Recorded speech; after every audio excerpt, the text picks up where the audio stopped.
আমাদের ইমান এই পর্যায়ে পৌঁছে নাই।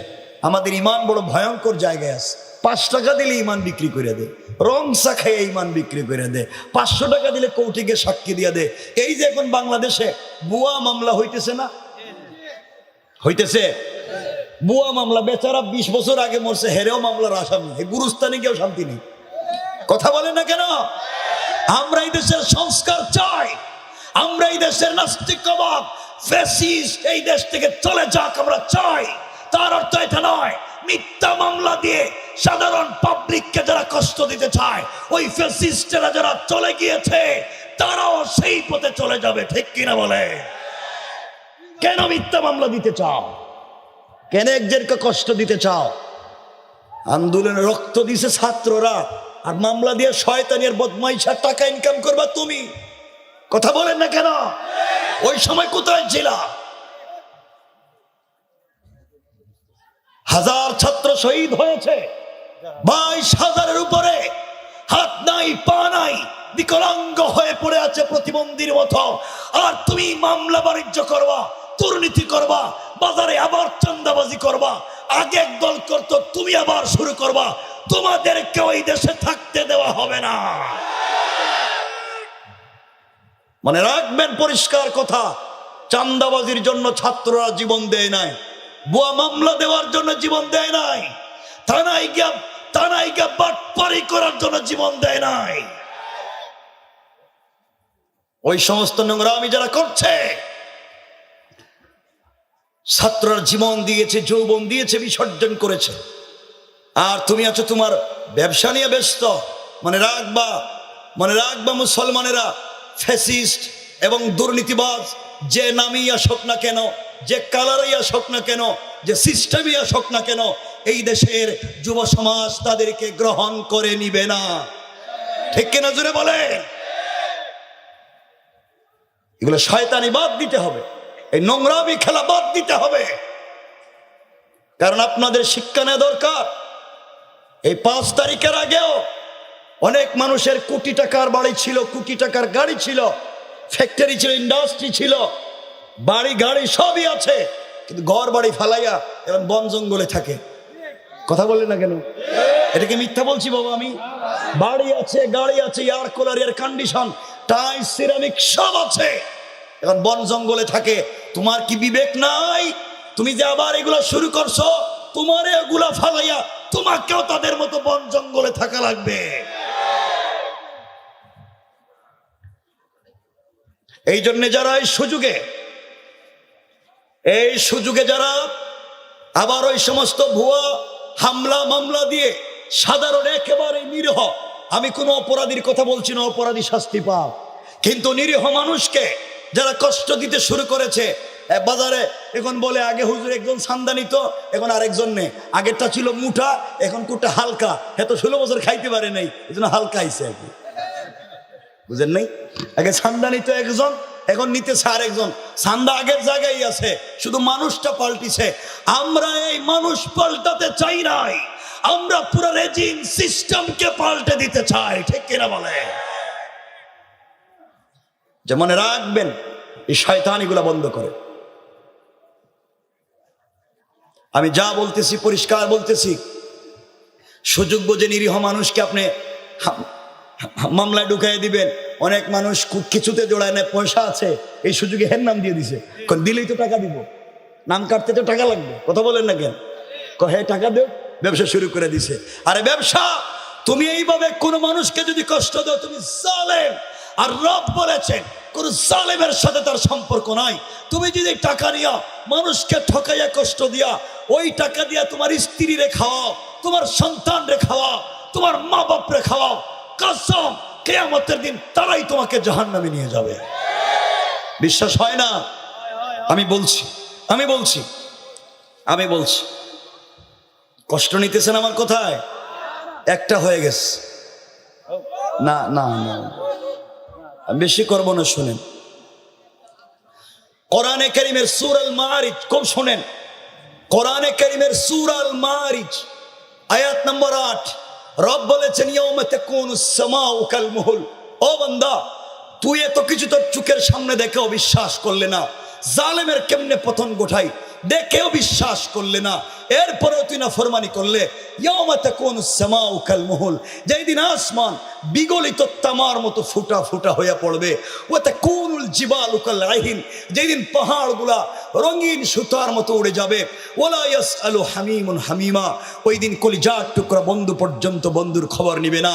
যেই বন্ধুর পাল্লায় পড়ে চাঁদাবাজি করলে, যেই বন্ধুর পাল্লায় পড়ে আরেকজনের গুদাম দখল করলে, যেই বন্ধুর পাল্লায় পড়ে গাড়ি থামাইয়া গাড়িতে চাঁদাবাজি করলে, গাড়ি থামাইয়া মানুষদের কাছ থেকে ডাকাতি করলে, আল্লাহ বলছেন ওয়ালা ইয়াসআলু হামিমুন হামিমা, ওই বন্ধু পর্যন্ত বন্ধুর খবর নিবে না।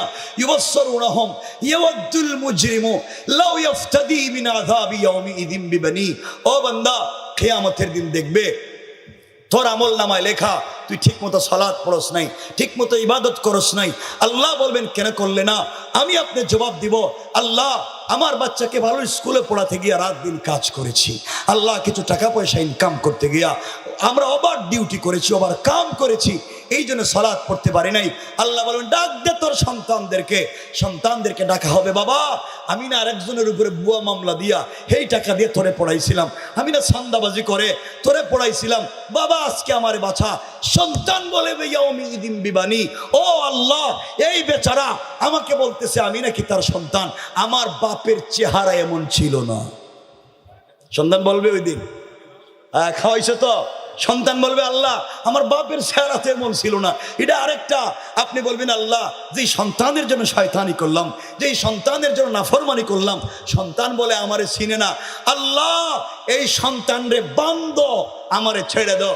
আল্লাহ বলেন তোর সবগুলো সন্তান রে বানলাম কিন্তু তোরে ছাড়তাম না। বুঝছেন নি কথা? পরের আমল নামায় লেখা ও সাহিবাতিহি ওয়া আখি, আল্লাহ বলবেন তোর আমল নামায় লেখা দেখি তুই সুদ খাইছস, আরেকজনের বাড়িতে তালা মারছস, জায়গা জমি বুয়া জাল দলিল করছস। আল্লাহ আমি করি নাই, আমার বউ কইছে, পাশের বাড়ির বেচারা যদি এগুলা করে টাকার মালিক হইছে, করো না কেন এগুলা, পরে আমরা হজ করে তওবা করব। কথা কন না কেন? আল্লাহ বউর কথায় আমি এগুলা করছি, আল্লাহ এই বউরে জিগাও আজকে আমি আসি না নাই, বউকে জিজ্ঞাসা করা হবে তুমি কি এই বেচারারে চিনো? বউ বলবে আল্লাহ আমার তো দুনিয়ায় থাকতে বিয়েও হয় নাই, ও সাহিবাতিহি, ও বিয়েই হয় নাই বলবে। আল্লাহ বলবেন তোর আমল নামায় তো আরো লেখা আরেকজনের মাথায় বাড়ি দিছিলে, আল্লাহ আমি না, আমার ভাই, ওই যে আমার ভাই দুইটা গুন্ডার মতো দল করে, এরা কইছে ভাই মার, আমরা তো পিছনে আছি, যা কর লাগে থানায় আমরা দান্দাবাজি করব, যেখানে যা কর লাগে আমরা করব, তুই কর, আমরা তো করছি। আল্লাহ বলবেন বাইরে ডাক দে, বাইরে ডাকা হবে, ভাই বলবে আল্লাহ আমি তো একাই ছিলাম, আমার কোনো ভাই ছিল না। কি বুঝলেন? ও সাহিবাতিহি ওয়া আখি, হে বলবে আল্লাহ আমার বউরে বান্ধ, আমার ভাই বোন রে বান্ধ, আমারে ছেড়ে দাও। আল্লাহ বলেন তোর বউরেও বানলাম, ভাই বোন রেও বানলাম, কিন্তু তোরে ছাড়তাম না। আল্লাহ বলবেন তোর আমল নামায় আরো কি কি, ও ফাসিলাতিহি আল্লাতী তুই, তোর দলের লিডার কইছে এই আরে বান 10 লাখ চান্দালো, তোর অর্ধেক আমার অর্ধেক, দে দোকানের তালা মার। আল্লাহ আমি করি নাই, আমার লিডার কইছে, লিডারের কথা শুনছি, আমি তো সামনে নির্বাচন করা লাগবে, আমার তো একটা দল লাগবে, গ্রুপ লাগবে, আমি তো গ্রুপের লিডার ছিলাম, ওর কথা আমি এগুলো করছি। আল্লাহ এরে জিগাও, আবার আজকে চিনে নি, লিডার বলবে আল্লাহ আমি তো লিডার ছিলাম না, আমি কর্মী ছিলাম। চিন্তা করছেন নি? হ্যাঁ আমি কিচ্ছু ছিলাম না। ও ফাসিলাতিহি আল্লাতী তুই, আল্লাহ বলবেন তোর লিডার দেখি তোরে চিনে না, এখন সে দেখবে লিডারও নাই, মা বাপও নাই, স্ত্রীও নাই, ভাই বোন নাই, সন্তান নাই। আল্লাহ রে বলবে আল্লাহ আমি দেখতেছি কেউ চিনে না আমারে, আল্লাহ আমার একটা সুযোগ দাও, আমি তোমার আরো কিছু দিতে চাই। আল্লাহ বলেন কি দিতে চাস? সে বলতেছে ওয়ামান ফিল আরদি জামিআন সুম্মা ইউনজি, আল্লাহ আসমান জমিনে যা আছে সব নেও, আমারে ছেড়ে দাও, আমারে কি করো ছেড়ে দাও। আল্লাহ তো কিছু বলবেন নাকি? আল্লাহ জবাব দিচ্ছেন বান্দা তোর সন্তান বাদলাম, মা বাপ বাদলাম, ভাই বোন বাদলাম, স্ত্রী বাদলাম, দলের লিডার, গ্রামের মুরব্বী, গোষ্ঠীর মুরব্বী, সবগুলারে বানছি, তুই আসমান জমিনের সব দিয়া নিজেরে ছাড়াইতে চাস? আল্লাহ বলছেন কাল্লা, কখনো না, কখনো না। আল্লাহ কি করবেন তাইলে? ইন্নাহা লাযা তোকে লেলিহান আগুন দিয়ে জ্বালাবো। আগুন দিয়ে কি জ্বালাইবেন? আল্লাহ বলছেন নাজ্জাআতাল লিশাওয়া, যে আগুন চামড়া জ্বালায়, হাড্ডি জ্বালায়, গোশত জ্বালায়, কিন্তু রূহ জ্বালায় না। রূহ জিন্দা রাখবো, যেন তোর কষ্ট হয় সব জ্বালাইয়া দিব, রূহ জ্বালাবো না। এরপরে বলবো তাদউ, যাদের কারণে এগুলা করছিল এদেরকে ডাক দে। তাদউ মান আদবারা ওয়া তাওয়াল্লা, যাদের কারণে এগুলা করছিল এদেরকে ডাক দে। ডাকবে, সবাই পিঠ দেখাইয়া দেখাইয়া চলে যাইবে, কেউ সামনে থাকবে না। অপরাধ কি?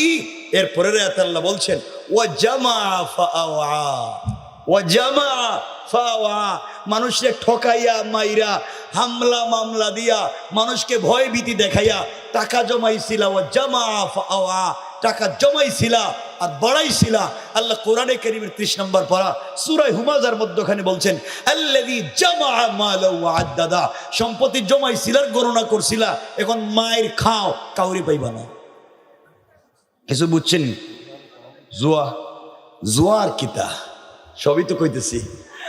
তো আমার কথা কি বুঝছেন আপনারা? এখন আমাকে বলেন কিয়ামতের দিন কেউ কাজে আসবে? আসতে বললেন কেন? বলেন কাজে আসবে?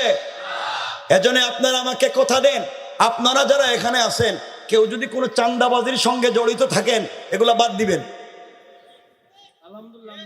ঠিক কি তা কয়? একটু হাত তুলে দেখাও তো দেখি কারা কারা চান্দাবাজি করো। এটা কি দাঁড়ি? এটা দেখি হাত তুলে লিছে, এটা কি তা আল্লাহ জানে। এরা দেখি চান্দাবাজির জন্য হাত তুলে। কোন এলাকায় এলাম? এটা দিকে উল্টা।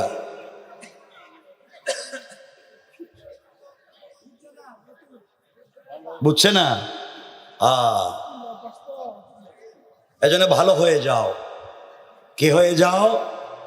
ভালো হয়ে যাও। যুবক তোমাদেরকে বলছি ভাই, দুহাত জোড় করে বলছি, 1-2 মিনিট কথাগুলো শোনো, এরপরে কি বলতে চাই মনোযোগ দিয়ে শোনো। যুবক তোমাদেরকে বলছি ভালো করে, যুবক আমিও তোমাদের এক ভাই, আমিও তো জোয়ান মানুষ।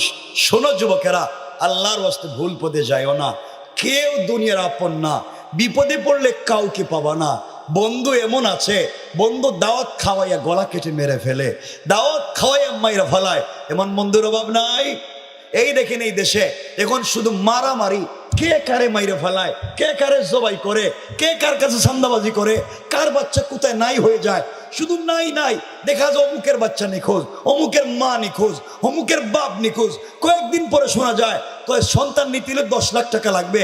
এই সমস্ত শয়তানি যারা করতেছে, যুবক তোমাকে আমাকেই তো তাদের বিরুদ্ধে দাঁড়াতে হবে। কিন্তু তোমরা কেমনে দাঁড়াবে? তোমরা তো এখন আছো প্রেম নিয়ে ব্যস্ত। এটা ঠিক নেই, খুব গরম দেখা যায়। তোমরা আছো প্রেম নিয়ে ব্যস্ত, তোমরা এগুলো বাদ দাও। যুবক তোমরা তো প্রেম করতে পারো, তাহলে আমি পারি না? কথা কেন? আমি কি তা 70 বছরের বুড়া না? কি তা আমি প্রেম করতে পারি না? আমার কি শখ নাই? তো তোমাদের মতো ভুয়া প্রেম করতে যাব কেন? তুমি যেই মেয়ের সাথে প্রেম করো, যুবক শোনো আমি বলছি 1 মিনিটে, যুবক তুমি যেই মেয়ের সাথে প্রেম করো, তোমার প্রেমিকা, তোমার গার্লফ্রেন্ড হয়তো খুব স্মার্ট, খুব সুন্দর, এক্সট্রা অর্ডিনারি করা তার চেহারা, তার বয়স শুনলে বাতের প্লিট ফেলাইয়া কুত্তার মতো দৌড় দো।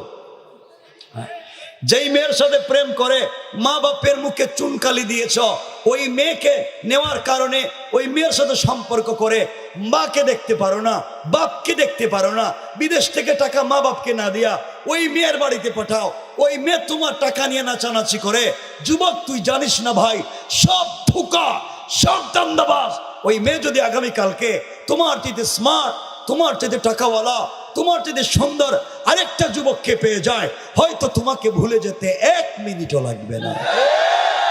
সব ধোঁকা, সব ধোঁকা। তোমার বয়স মাত্র 22, সে 52 বছরের এক বুড়া বেটারে পাইছে। বেটার আমেরিকার পাসপোর্ট আছে, কানাডা অথবা ইংল্যান্ডের পাসপোর্ট আছে। দেখবা হের মা শুদ্ধ চলে গেছে। কথা বলো। এই জন্য সব ভুয়া, ওই পথে পা বাড়াইও না। যুবক তোমাকে আবারও বলছি, আমি তোদের ভাই, তোদের পায়ে হাত রেখে বলছি, যুবক যার সঙ্গে সারা রাত টেলিফোনে কথা বলো, রাত চলে যায় কথা শেষ হয় না। যুবক জানোস না ভাই, ওই মেয়ের সঙ্গে একটু রাগ করে দেখ, টেলিফোন অফ করে দিবে, প্রয়োজনে ব্লক মেরে দিবে। আবারও বলতে পারে আগামী কালকে তোমার সঙ্গে কথা বলতে পারবো না, আমার পাশে আমার মা ঘুমাইবে, তো মা শুনে ফেলাইবো। আসলে ওর মা নাই, কিচ্ছু নাই, হয়তো আরেকটা টেলিফোন দিয়ে আরো কারো সঙ্গে কথা বলতে পারে। কারণ এই পথে যে নেমে গিয়েছে, তুমি মনে করতেছো সে ভালো, মনে রাখবা তুমি যদি 5টা প্রেম করে থাকো আর ছেলেরা প্রেম করে 10টা, বিয়ের সময় মেয়ে খুঁজে রাবিয়া বছরই। আরে জোয়ান, তুই জানিস না রব করে নে বলছেন খবিসের জন্য খবিস, আল্লাহ বলছেন পবিত্রের জন্য পবিত্র, ও পবিত্রের জন্য অপবিত্র।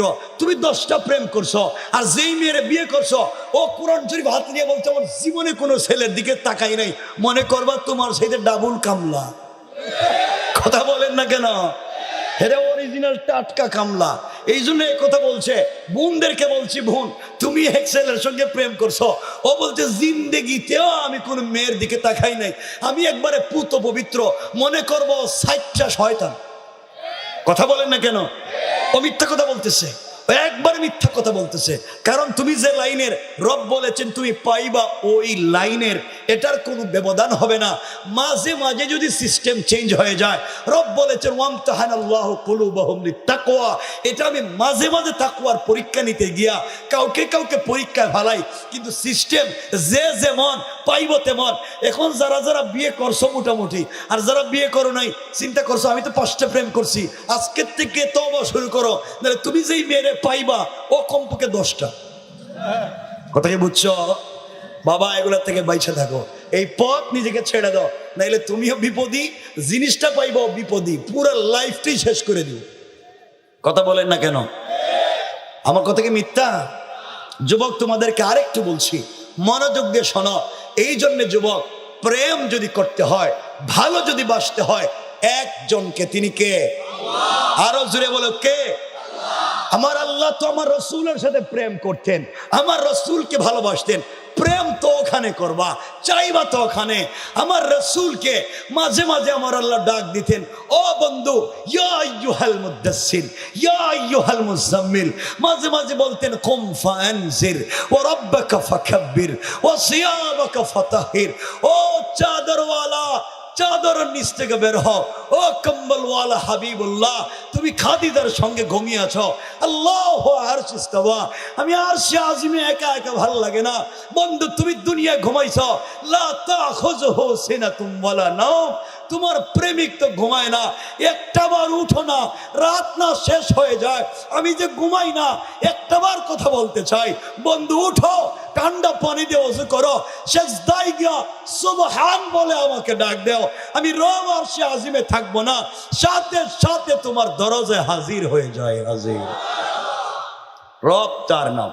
ভালোবাসলে ওখানে বসো, যাকে ডাকলে পাওয়া যায়, যিনি ঘুমায় না আমার জন্য, যিনি জেগে থাকে আমার জন্য, যিনি রাত হয়ে গেলে দরজায় এসে ডাকে, বন্ধু উঠ না, হাইয়া আলাল ফালাহ, কামিয়াবি তো আমার কাছে। শুনছি বান্দা তুই নাকি অনেক গুনাহ করে ফেলাইছিস, তোর নাকি মাথায় অনেক টেনশন, কাউকে বলিস না, রাত অনেক গভীর, আমি কিন্তু দরজায় আইছি, ঘুম থেকে উঠে যা, ফিস ফিস করে আমার সঙ্গে কথা বল। আমি বললাম ওয়াল্লাযীনা ইয়াকুলুনা রাব্বানা ইসরিফ আন্না আযাবা জাহান্নাম ইন্না আযাবাহা কানা গারামা। ও বান্দা, সাকরাতের আগে তুই যদি আমার কাছে তওবা করিস, 100 বছর যদি হায়াত দেই, 99 বছর 11 মাস 29 দিন নাফরমানি করছস, একদিন মাত্র বাকি আছে, ওই সময় যদি তুই আমার কাছে তওবা করিস, বান্দা কথা দিলাম, মা যেভাবে হারিয়ে গেলে সন্তান 50 বছর পরে ফিরে পাইলে খুশি হয়ে যায়, আমার বান্দা 100 বছর পরে যখন আমাকে একটাবার গভীর রাত্রে আল্লাহ বলে ডাক দে, রব সহ্য হয় না, সাথে সাথে বান্দাকে মাফ করে আমার কুদরতের কুলে উঠাইয়া জান্নাতের ফয়সালা করে দেই। এই জন্য প্রেম তো ওখানে করবা, ভালো তো ওখানেই বাসবা। রব চায় তোমাকে, বন্ধু আসো আমরা একসাথে রবের কাছে যাই। রব চায়, তোমার কি হয়েছে? কেউ তোমাকে ভালোবাসে না আমি ছাড়া, পৃথিবীর কাউকে 100% খুশি করতে পারবা না, তুমি তোমার ভাই বোনকে 100% খুশি করতে পারবা না, তুমি তোমার মা বাপকেও পারবা না, স্ত্রীকেও পারবা না। স্ত্রীকে পুরো লাইফ দিতে থাকো, স্ত্রী বলবে তুমি আমার কি দিছো। বিদেশে থাকো, মা বাপ তোমার কাছে কোনো জিনিস চাইছে, ঠিক ঠিক মতো দিতে পারে নাই, মা বাপ বলছে দেখছো নি ছেলেটা বিদেশকে এখন আমাদের কত ভুলে গেছে, ভাই বোন বলবে দেখছো নি আমাদের কেউ দেয় না, অথচ তুমি গাদার মতো কাজ করো, ঈদের দিনও কাজ করো, নিজে রান্না করো, নিজে কাপড় দাও, নিজে খাও, আর ওই টাকা দিয়া বাড়িতে যারা থাকে সুন্দর মোটর সাইকেল দৌড়ায়, এয়ার কন্ডিশন করে থাকে, এরপরেও বলে ভাই দেয় না, 100% খুশি করতে পারবা না। রব বলেছেন বান্দা তুই একটা বার আমাকে ডাক দে, আমি রব 100% খুশি। সুবহানাল্লাহ বললেন না? এই জন্য আমরা পারবো তো ইনশাল্লাহ? আসতে বলবেন না, জোরে বলেন ইনশাল্লাহ। আল্লাহকে খুশি করতে পারবো তো ইনশাল্লাহ? আর এই সবগুলো সম্ভব হবে যদি কোরআনের শিক্ষা থাকে। আমি যে কথার দিকে আপনাদেরকে নিয়ে যেতে চাই, কোরআন অন্ধকার থেকে আলোর পথে মানুষকে কেমনে নিয়ে যায়, এই যে আপনাদেরকে নিয়ে যাই, রবের পরিচয় পাও, অন্ধকার থাকবে না, আলোকিত হয়ে যাবে। কোরআনের শিক্ষা গ্রহণ করো, অন্ধকার থাকবে না, আলোকিত হয়ে যাবে। ও বন্ধু, ওই যে আগে একটা কথা বলছিলাম, ওই আগের দান্দাবাজি এখনো চলে, আগের জুলুম এখনো চলে, শুধু নাম পাল্টাইছে, মানুষ পাল্টাইছে, দান্দাবাজি আগের জায়গায়। এর অর্থ হলো সমাজের সকল জায়গায় কোরআন নাই। আমাদের আন্দোলন হবে একবারে চৌকিদারি টেবিল থেকে পার্লামেন্ট পর্যন্ত সকল জায়গায় সংবিধান হবে আল কোরআন। জোরে বলেন ঠিক কিনা? কোরআন যদি সকল জায়গায় পৌঁছে যায়, সমাজে দুর্নীতি থাকবে না, সমাজে ফিতনা থাকবে না, সমাজ সেবার অধিকার ফিরে পাবে একমাত্র কোরআনের মাধ্যমে। আমার বন্ধুগণ, যারা আসতে পেরেছেন, যারা এই গভীর রাত্র পর্যন্ত বসতে পেরেছেন, আল্লাহ পাক বসবার সুযোগ দিয়েছেন, তৌফিক দিয়েছেন, সকলে মন খুলে বলেন তো এই জবান দিয়েছেন কে? আমি খুব বেশি কষ্ট আপনাদেরকে দিব না, রাত্র 12:15 প্রায় উপরে, খুব বেশি কষ্ট দিব না, আমরা কম কথা শুনবো। রাসূল পাক বলেছেন, হাদিস সহিহ মুত্তাফাকুন আলাইহি, বুখারী এবং মুসলিম, আখলিস দীনাকা ইয়াকফিকাল আমালুল কলিল। অল্প আমল যদি হয়, নির্ভেজাল যদি হয়, আপনাকে আমাকে নাজাত দিয়ে, মুক্তি দিয়ে জান্নাত পর্যন্ত নিয়ে যেতে পারে।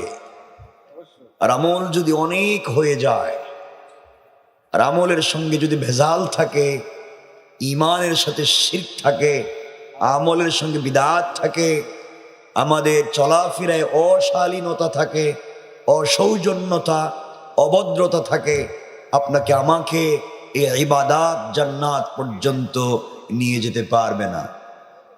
এই জন্য বলছি যে আপনারা আমরা সকলে মুসলিম, কিন্তু আপনার আমার ঈমান আপনাকে আমাকে গড় থেকে 500 গজ দূরে, 100 গজ দূরে, 1000 গজ দূরে মসজিদে সালাত পর্যন্ত নিয়ে যেতে পারে না।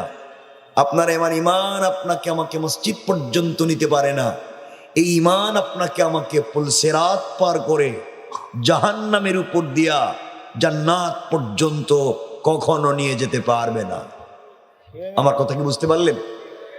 এজন্যই আমরা খুব কম কথা শুনবো এবং চেষ্টা করব আমরা এই বিষয়গুলোকে সমাজে এবং ব্যক্তি জীবনে বাস্তবায়িত করতে। আমি জানি আমার চাইতে অনেক বেশি আপনারা জানেন, তো সকলে বলেন এই জবান দিয়েছেন কে? আল্লাহ। সকলে বললেন না, মানুষ তো কম না। আর আমি এখানে এসেছি, এখানে কথাও বলেছি, তো এই আওয়াজ দিলে কথা বলবো না। আপনারা যারা দাঁড়িয়ে আছেন আপনাদেরকেও কষ্ট দিব না, জায়গা তো দেখতেছি না, কিছুক্ষণ দাঁড়িয়ে থাকবো, আমরা কথা শেষ করে দেব। সকলে আওয়াজ করে বলেন এই জবান দিয়েছেন কে? আল্লাহ। এই যে কর্নারে যারা, এরা কয়নি, এই যে এই সোজা পিছনে, হেরা কয়নি কিন্তু। আবার বলেন এই জবান দিয়েছেন কে? মোটামুটি হয়েছে, কিন্তু আমার সামনে এই 3 জনে কয়নি। এই যেটা মুরব্বীও কয় নাই, মুরব্বীর 2 পাশের ছেলেরাও কয়নি। তোমাদের সমস্যা কি? এখন হাসতেছো কেন? আমি তো দেখতেছি কার জবান নড়ে আর কার জবান নড়ে না। যদি ঠোঁট না নড়ে, আমরা আল্লাহর কাছে বলবো, আল্লাহ ওনার একটা ঠোঁট দিছিলেন, ওটা কাজে লাগবে না, ওটা বন্ধ করে দেন। আমরা বলে দিব যে ও যখন কথা বলতে চায় না ঠোঁট দেয়া, আপনি এটার দরকার নেই, তখন করবেন কি আপনি? এজন্য সকলে আওয়াজ করে বলেন, আমরা নাম নিব কার? আবার বলেন কার? সকলে আমার সঙ্গে নামাজের দুরূদ পড়েন। আল্লাহুম্মা সাল্লি আলা মুহাম্মাদিন ওয়া আলা আলি মুহাম্মাদ।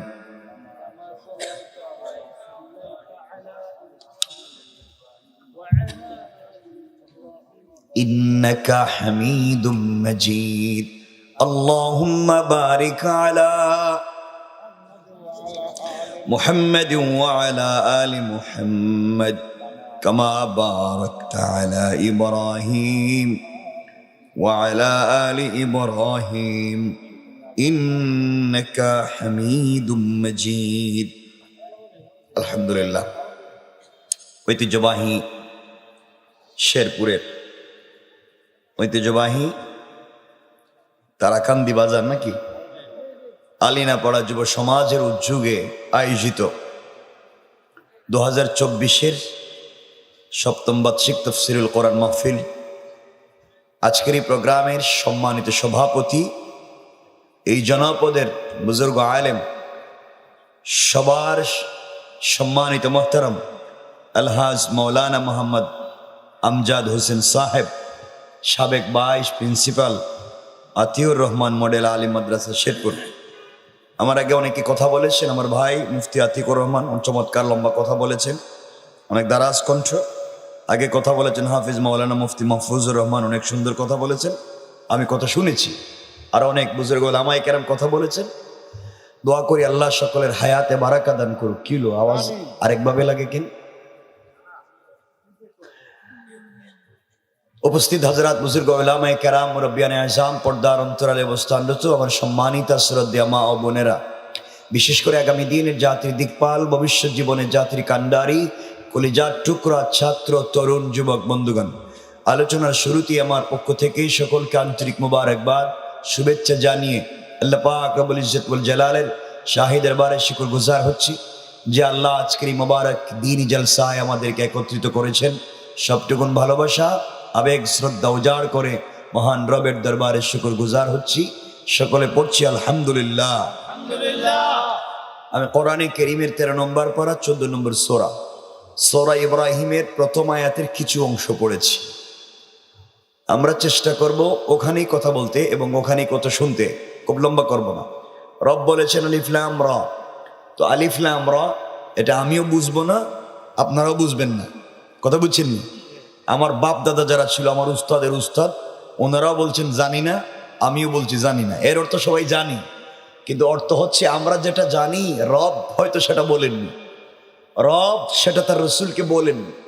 হযরত ইবনে আব্বাস রাদিয়াল্লাহু তাআলা আনহু আলিফ লাম রা, আলিফ লাম মিম কাফ হা ইয়া আইন হুরুফে মুকাত্তাআত কে রাসূল পাক সাল্লাল্লাহু আলাইহি ওয়াসাল্লামের সঙ্গে আল্লাহ পাকের আরশে আজিমে মেরাজের রাতে যে গোপন পার্সোনাল যে কথা হয়েছিল, সেই কথার সার সংক্ষেপ, সেই কথার সাংকেতিক চিহ্নের নাম হুরুফে মুকাত্তাআত। কি বলেছেন? এটা সাংকেতিক চিহ্ন হচ্ছে হুরুফে মুকাত্তাআত। এটা বোঝাবার জন্য বললাম, দুই বন্ধু চার দোকানে বসে এক বন্ধু আরেক বন্ধুকে বলছে, দোস্ত ওই যে কালকে বলছিলাম না, তোর মনে আছে?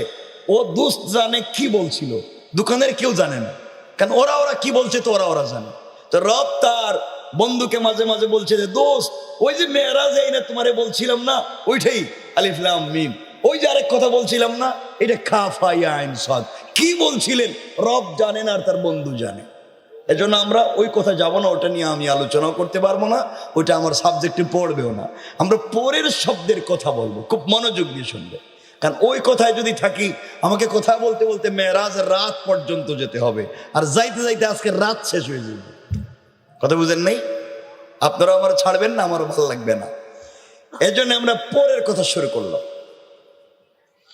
আল্লাহ বলছেন কিতাবুন, হে রাসূল, কোরআন এমন একটা কিতাব, আনজালনাহু ইলাইকা, যা আপনার প্রতি অবতীর্ণ করেছেন আপনার রব।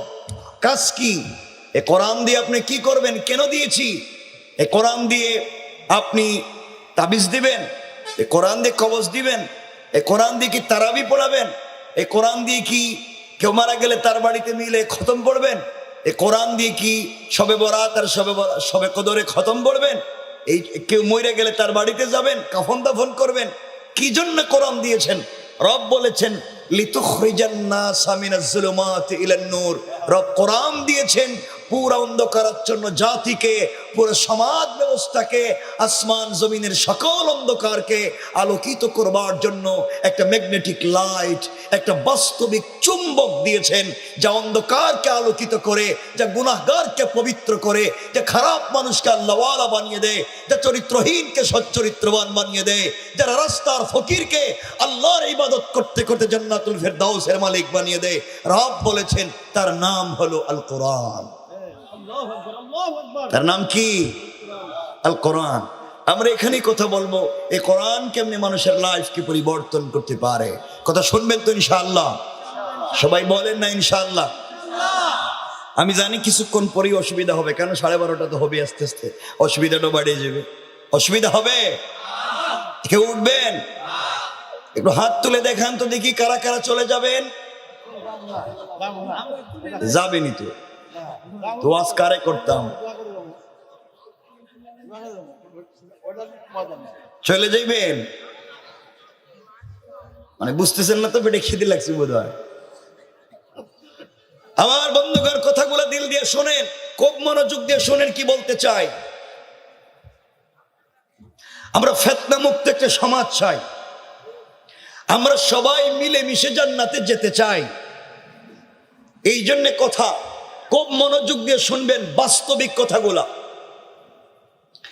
এই যে আপনারা এখানে অনেকে ভাবভঙ্গি ধরে বসে রয়েছেন, এই যে দেখতেছি দাড়ি, টুপি, জুব্বা, পাঞ্জাবি, পাগড়িও থাকতে পারে, পকেটে তাসবিও আছে। কি ওলিয়া ওলিয়ার মতো ভাব ধরছেন আপনারা, দেখতে তো ভালো মানুষের মতো মনে হইতেছে।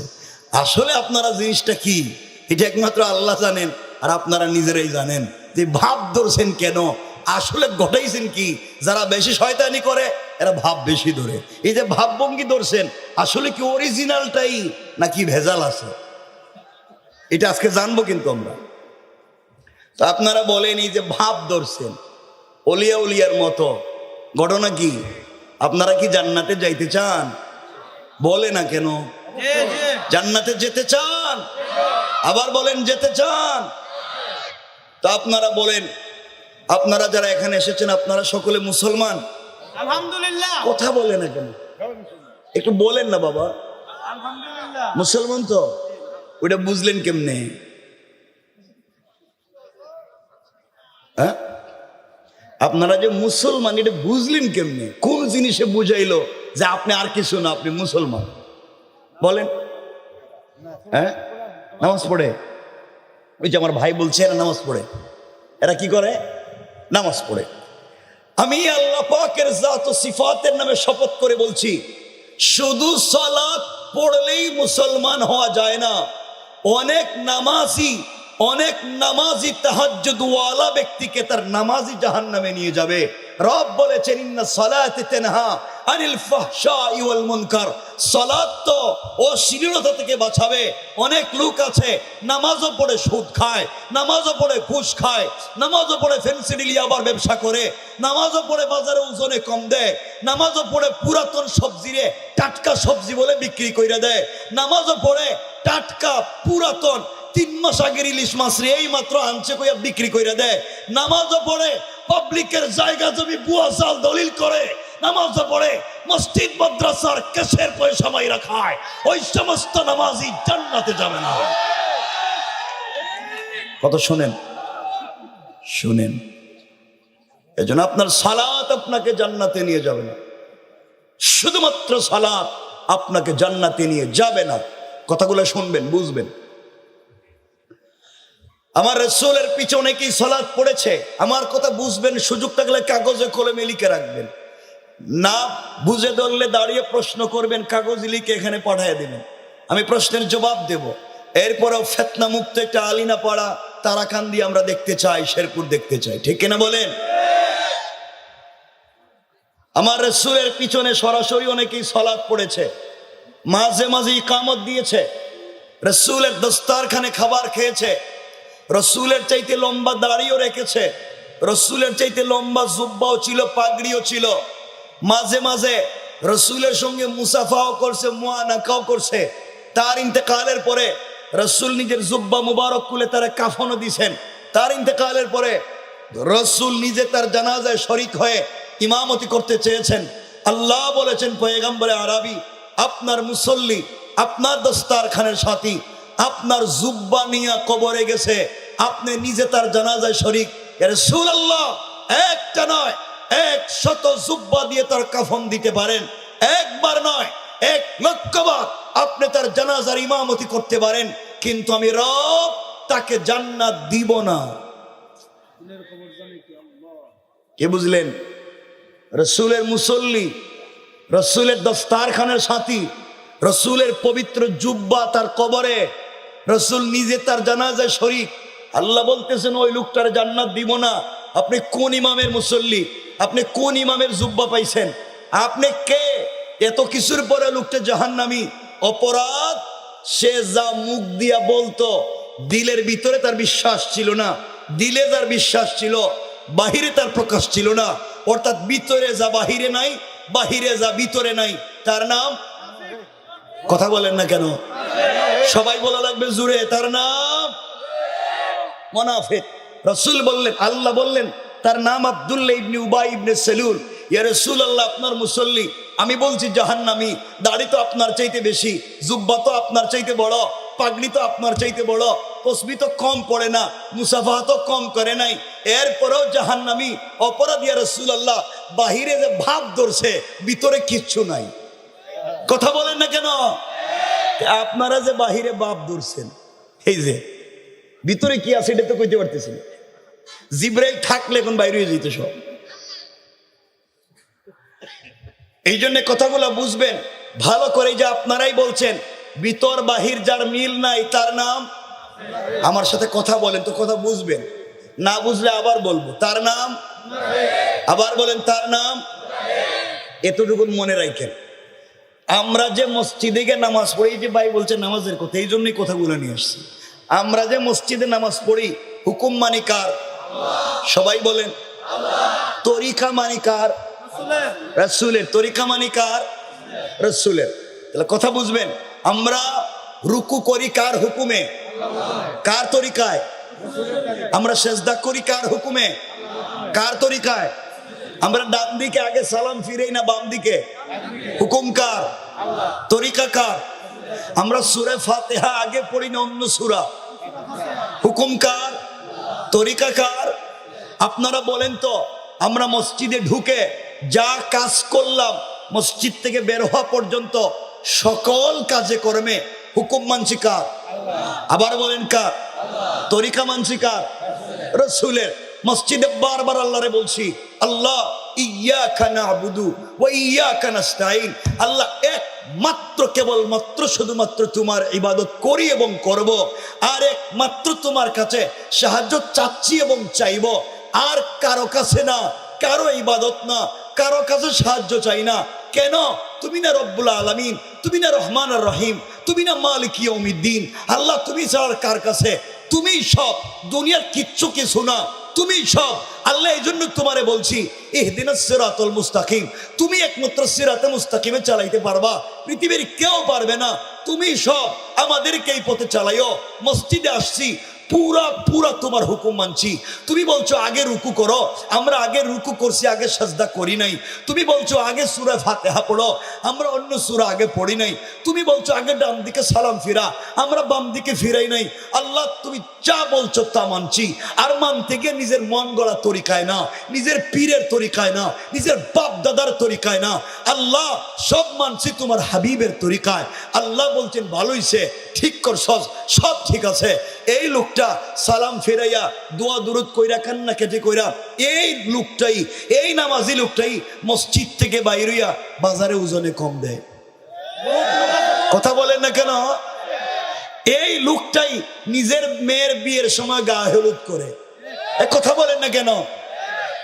এই লোকটাই তাহাজ্জুদের নামাজ পড়ে, আবার বাজারে সুদের কারবারও করে। কথা বলেন না কেন? এখন আপনারা আমাকে বলেন, মসজিদের কাজে আর বাহিরের কাজে মিল আছে? কথা বলা লাগবে কিন্তু। যার বাহিরের কাজে ভিতরের কাজে মিল নাই তার নাম বলেন, তার নাম আবার বলেন, তার নাম। এখন আপনারা যদি দেখেন মসজিদে আল্লাহরে যা কইছেন বাহিরে এসে তা মানেন না, আপনি টাটকা মুনাফিক।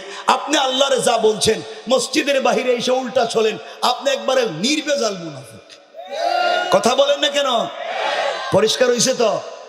মুনাফিক খোঁজার জন্য কি ঘোরা লাগবে না? এখানে আছে, আমরাই তো, আমরাই তো। কথাগুলা বুঝবেন, আমি বুঝাবার জন্য যত লাইনে বুঝানো যায় চেষ্টা করি, তাও যেন বুঝেন। এখন বাবা শুনেন, এই যে ভাবভঙ্গি ধরছেন, এখানে বৈশা রয়েছেন, এই যে একজন মুরব্বী উঠতেছে, আল্লাহ জানে কেন উঠতেছে, প্রস্রাবে দল উঠতে পারবেন না, যাক একজন উঠছে আর একজন বইছে, এটা ঠিক আছে, আর উঠছেন না কেউ। আমার বন্ধুগণ, এই সমাজ ব্যবস্থা নষ্ট করেছেন আপনারা।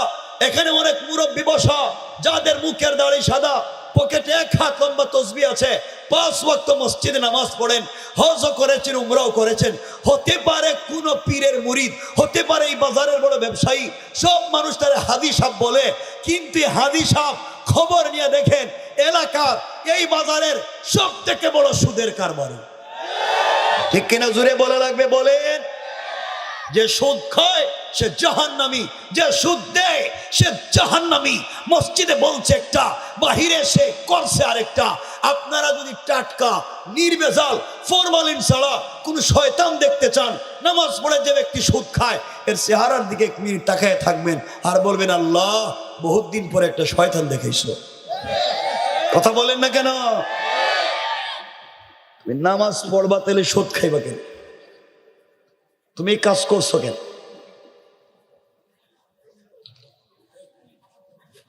আমি চাইতেছি যে আজকের ওয়াজের পরে আর যেন কেউ এলাকায় আমার দাওয়াত না দেয়, হেঁটে জন্য বললে যায়। এরা এমনি আরেক জায়গায় কোন জায়গায় নিয়ে আসতে চাইছিল, না করে দিয়েছিল, আল্লাহ বাঁচাইছিল। এরা যেন আর না পায়, এই সিস্টেমটা করে দিব আজকে। এরা কইতে পারে যে আল্লাহ এটার কিরে, এটা সব সময় থেকে উল্টা পাল্টা করে। শোনেন, আমি খারাপ বলতেছি না বাবা, বুঝো, দিনটা বুঝো কি বলতে চায়। অনেক লোক আছে এই সমাজে, খবরদার কথাগুলো শুনেন, আল্লাহর ওলির মতো বসে রয়েছেন, যারা এলাকার মোড়ল, যারা এলাকার মাতবর, যারা এলাকার বিচারী, পঞ্চায়েতের বড় মুরব্বী, এলাকার সর্দার, কসম রব্বে পাকের জাতের, এলাকায় অনেক মুরব্বী আছে, পঞ্চায়েতের অনেক মুরব্বী আছে, মাতবর আছে, যারা পঞ্চায়েতের বিচার করতে গিয়া 1 কাপ রং চা খাইয়া এদিকের বিচারকে এদিকে দিয়ে দেয়। ঠিক কিনা জুড়ে বলেন? এগুলা নাই? বলেন নাই? হাতে 500 টাকা দৌড়াইয়া দিলে পুরো বিচার শুদ্ধা খায়া ফেলা। আপনারা শয়তান চিনেন না, আপনারা শয়তান খুঁজে পান।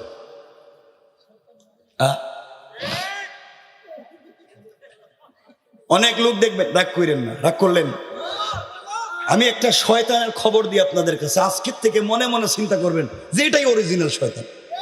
দেখেন, জুমার নামাজে ইমাম সাহেব যখন খুতবা দেয়, ইমাম সাহেব জুমার খুতবা দেয়, বয়ান না খুতবা দেয়, এমন সময় কিছু মুসল্লি বগল তলায় জুতা নিয়া ধাক্কাইয়া ধাক্কাইয়া একবারে সামনের কাতারে যায়। যায়নি? যায়নি। সবার শেষে আসছে, সবার সামনে যায়, সালাম ফিরাইয়া আবার বগল তলায় জুতো নিয়া সবার আগে বেরিয়ে যায়। এগুলা আছে না নাই কোন? আছে না নাই কোন? আপনারা কি চান এই 2024-এ একটা নির্ভেজাল শয়তান দেখতে চাননি? বলা লাগবে, চান কি চান না? বলেন, চাননি? যেই বেচারা নামাজে সবার শেষে আসে, ধাক্কাইয়া সবার সামনে যায়, আবার সালাম ফিরাইয়া সবার আগে বের হয়ে যায়, এর চেহারার দিকে তাকাইবেন আর বলবেন, আল্লাহ এত সুন্দর একটা শয়তান দেখাইলা। শয়তান দেখতে তো দূরে যাওয়া লাগবে না, এটাই তো শয়তান। তুই আইসুস কেন আর গেছুস কেন? এগুলা করা যাবে? বলেন না যাবে? আমি তো বলে থাকি, আপনারা শয়তান খুঁজে পান না। শয়তান মারার জন্য মক্কায় যান, হজে যান, দেখবেন না হজে গিয়ে জামারাতে, মক্কায় জামারাতে কঙ্কর মারে, পাথর মারে। শয়তানটা তো পাথর মারাও লাগে, মারতে হয়। তো গত হজের আগের হজ তো দেখছেন, এক হাদি সাহেব হজে গিয়া জামারাতে শয়তানরে পাথর মারতেছে, মারতে মারতে রাগ উঠে গেছে, জুতা খুললে মারতেছে। কই শয়তান, পুরো এলাকায় মাইল লেগে রাখছিস, 10 লাখ খরচ করে হজে আইছি, তোর আর ছাড়া ছাড়ি নেই, জুতা দিয়া মাই। আমি আপনাদের কাছে জানতে চাই, 10 লাখ খরচ করে যেই শয়তানরে জুতা দিয়া মারতে গেছেন, এই শয়তান জিন্দগিতে তারাকান্দি বাজার আলিনা পাড়ায় কোনোদিন সুদের কারবার করছে? কথা বলেন, করছে? এ এলাকায় ঘুষ চাইছে, ফেন্সিডিল ইয়াবার কারবার করছে? কথা বলে না কেন? কারো মেয়েরে নিয়ে পার্কে গেছে, ওজনে কম দিছে, কারো জায়গা জমি বুয়া জাল দলিল করছে, মসজিদ মাদ্রাসার ক্যাশের পয়সা মাইরে খাইছে। তাইলে যেই শয়তানে সুদ খায় মক্কায় না এলাকায়? কথা বলে না। যেই শয়তানে ঘুষ খায় মক্কায় না এলাকায়? যে ফেন্সিডিল ইয়াবার ব্যবসা করে মক্কায় না এলাকায়? যে ওজনে কম দেয় মক্কায় না এলাকায়? যে মসজিদের ক্যাশের পয়সা মাইরা খায় মক্কায় না এলাকায়? তাহলে শয়তান মক্কায় না এলাকায়? আবার বলেন, মক্কায় না এলাকায়? জুতা মারবেন মক্কায় না এলাকায়? সুতরাং এই সমাজে যারা সুদের কারবার করো, যারা ঘুষের কারবার করো, যারা ফেন্সিডিল ইয়াবার কারবার করো, যারা ওজনে কম দেও, যারা গরিবরে ঠকাও, যারা ইয়াতিমের সম্পত্তি দখল করো, যারা পাবলিকের জায়গা জমি নিজের নামে বুয়া জাল দলিল করো, যদি এগুলা করে থাকো সাবধান হয়ে যাও, নচেত হাজিরা জামারাতে গিয়ে শয়তানকে যেইভাবে জুতা নিক্ষেপ করে এই দেশের তরুণ আর যুবকেরা এই সমস্ত বদমাশদেরকে জুতা দিয়া পেটাইয়া সমাজ থেকে বের করে দেবে। কথা কি বুঝলেন?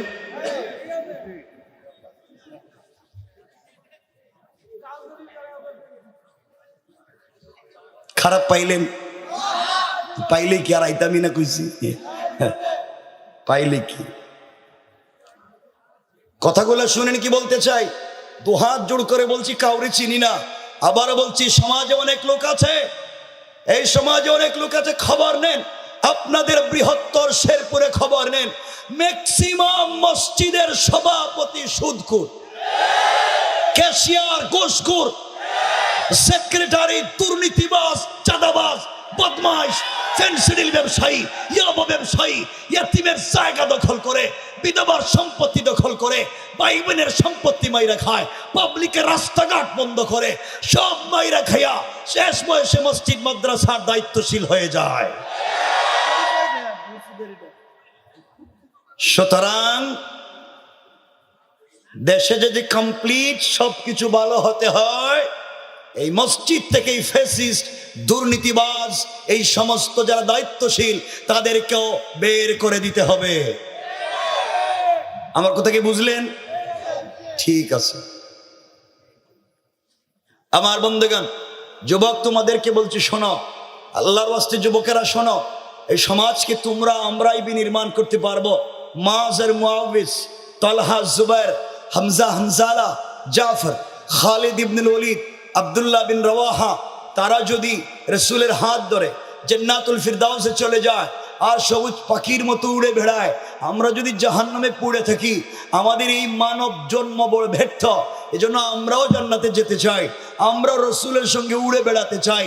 এই জন্যে সমাজে যত নোংরামি হবে, সমাজে যত অবক্ষয় হবে, সমাজে যত শয়তানি নাফরমানি হবে, তার বিরুদ্ধে আপনাকে আমাকেই রুখে দাঁড়াতে হবে। কথা বলেন না কেন?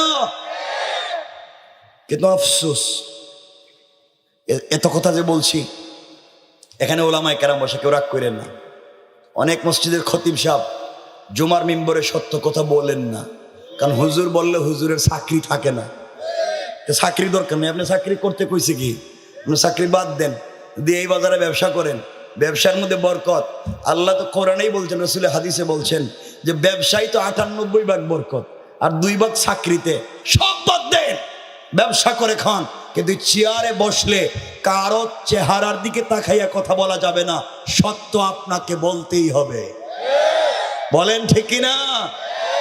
সত্য বলতেই হবে। এই জন্য আল্লাহর ওয়াস্তে আমরা সবসময় সত্য বলবো। বলেন ইনশাআল্লাহ।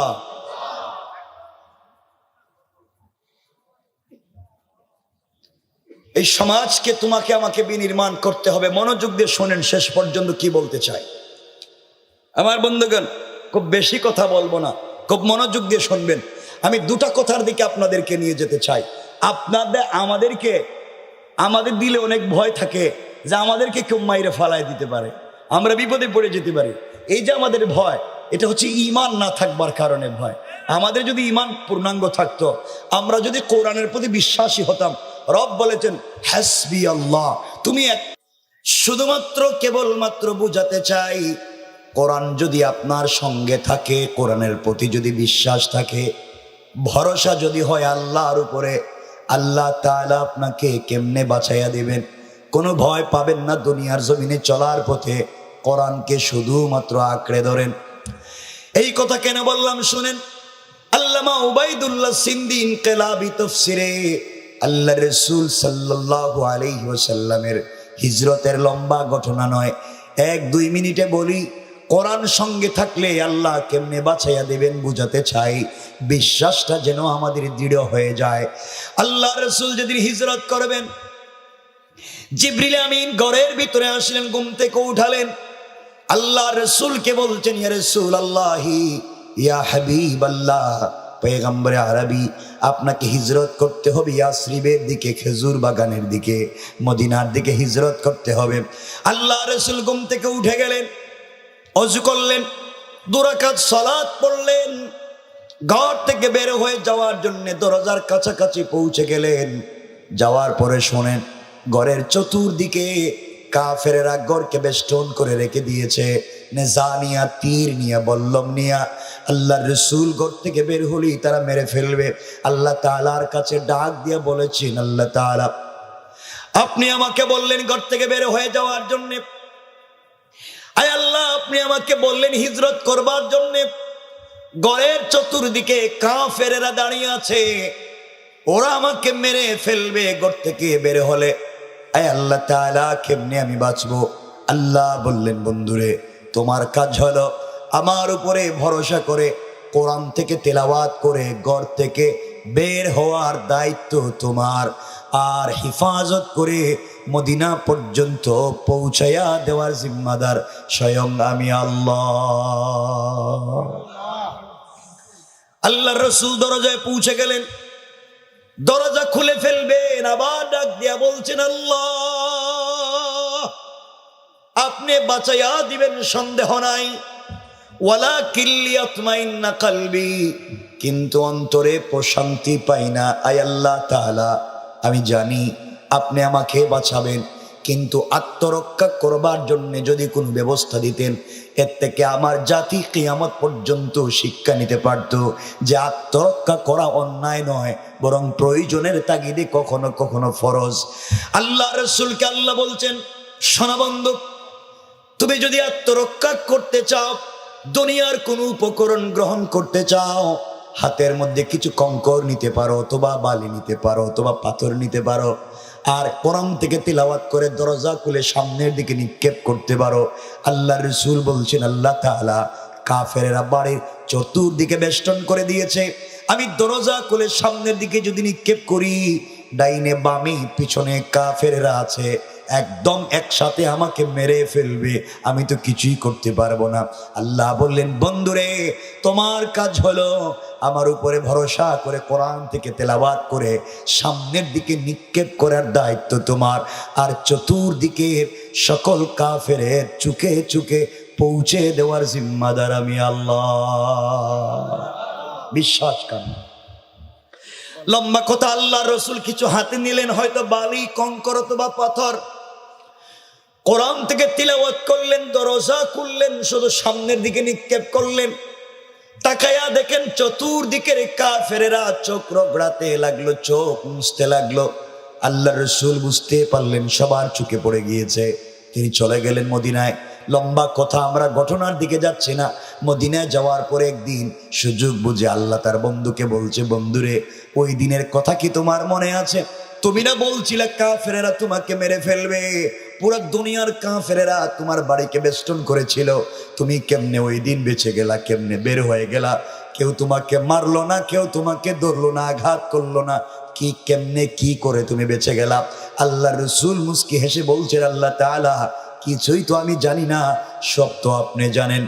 আল্লাহ জবাব দিলেন, বন্ধু শোনো তাহলে কেমনে বেঁচে গেলাম। ও বন্ধু, তুমি যখন আমার উপরে ভরসা করেছো, সবাই যদি পৃথিবীর ভুলে যায়, আল্লাহ তাআলা আমাকে ভুলে যেতে পারে না। আমি ঘুমিয়ে গেলেও রব ঘুমিয়ে যেতে পারে না, সবাই ভুলে গেলেও রব ভুলে যেতে পারে না।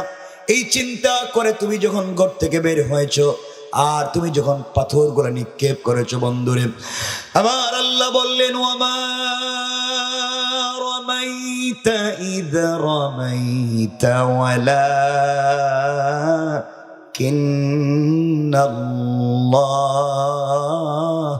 রামা। আল্লাহ রাব্বুল ইজ্জত ওয়াল জালাল বলছেন, বন্ধুরে তুমি যখন পাথরগুলো নিক্ষেপ করেছো, এটা তোমার হাত থাকে নাই, সাথে সাথে আমি আল্লাহর কুদরতের হাত হয়ে গিয়েছে। আর আমি আল্লাহ তাআলা আমার হাত দিয়া সকল কাফেরদের চোখে চোখে পৌঁছে দিয়েছি। সুবহানাল্লাহ, জোরে পড়েন। আল্লাহর রাসূলকে বাঁচিয়ে দিলেন কে? জোরে বলেন কে? এই আল্লাহ এখনো আছেন? আছেন। আল্লাহ আমাদেরকে বাঁচাবেন, বিশ্বাস হয়। কিন্তু আমাদের ইমান এই পর্যায়ে পৌঁছে নাই। আমাদের ইমান বড় ভয়ঙ্কর জায়গায় আছে। 5 টাকা দিলে ইমান বিক্রি করে দে, রং চা খেয়ে ইমান বিক্রি করে দে, 500 টাকা দিলে কৌটিকে সাক্ষী দিয়ে দে। এই যে এখন বাংলাদেশে বুয়া মামলা হইতেছে না, হইতেছে বুয়া মামলা, বেচারা 20 বছর আগে মরছে, হেরেও মামলার আসামি, এই গুরুস্থানে কেউ শান্তি নেই। কথা বলে না কেন? আমরা এই দেশের সংস্কার চাই, আমরা এই দেশের নাস্তিকবাদ ফ্যাসিস্ট এই দেশ থেকে চলে যাক আমরা চাই। তার অর্থ এটা নয় মিথ্যা মামলা দিয়ে সাধারণ পাবলিককে যারা কষ্ট দিতে চায়, ওই ফ্যাসিস্টেরা যারা চলে গিয়েছে তারাও সেই পথে চলে যাবে, ঠিক কিনা বলে? কেন মিথ্যা মামলা দিতে চাও? কেন একজনকে কষ্ট দিতে চাও? আন্দোলনে রক্ত দিছে ছাত্ররা, আর মামলা দিয়ে শয়তানি আর বদমাইশার টাকা ইনকাম করবা তুমি। কথা বলেন না কেন? ওই সময় কোথায় ছিলা? হাজার ছাত্র শহীদ হয়েছে, 22,000-এর উপরে হাত নাই পা নাই, বিকলাঙ্গ হয়ে পড়ে আছে প্রতিবন্ধীর মতো। আর তুমি মামলা বাণিজ্য করবা, দুর্নীতি করবা, বাজারে আবার চাঁদাবাজি করবা।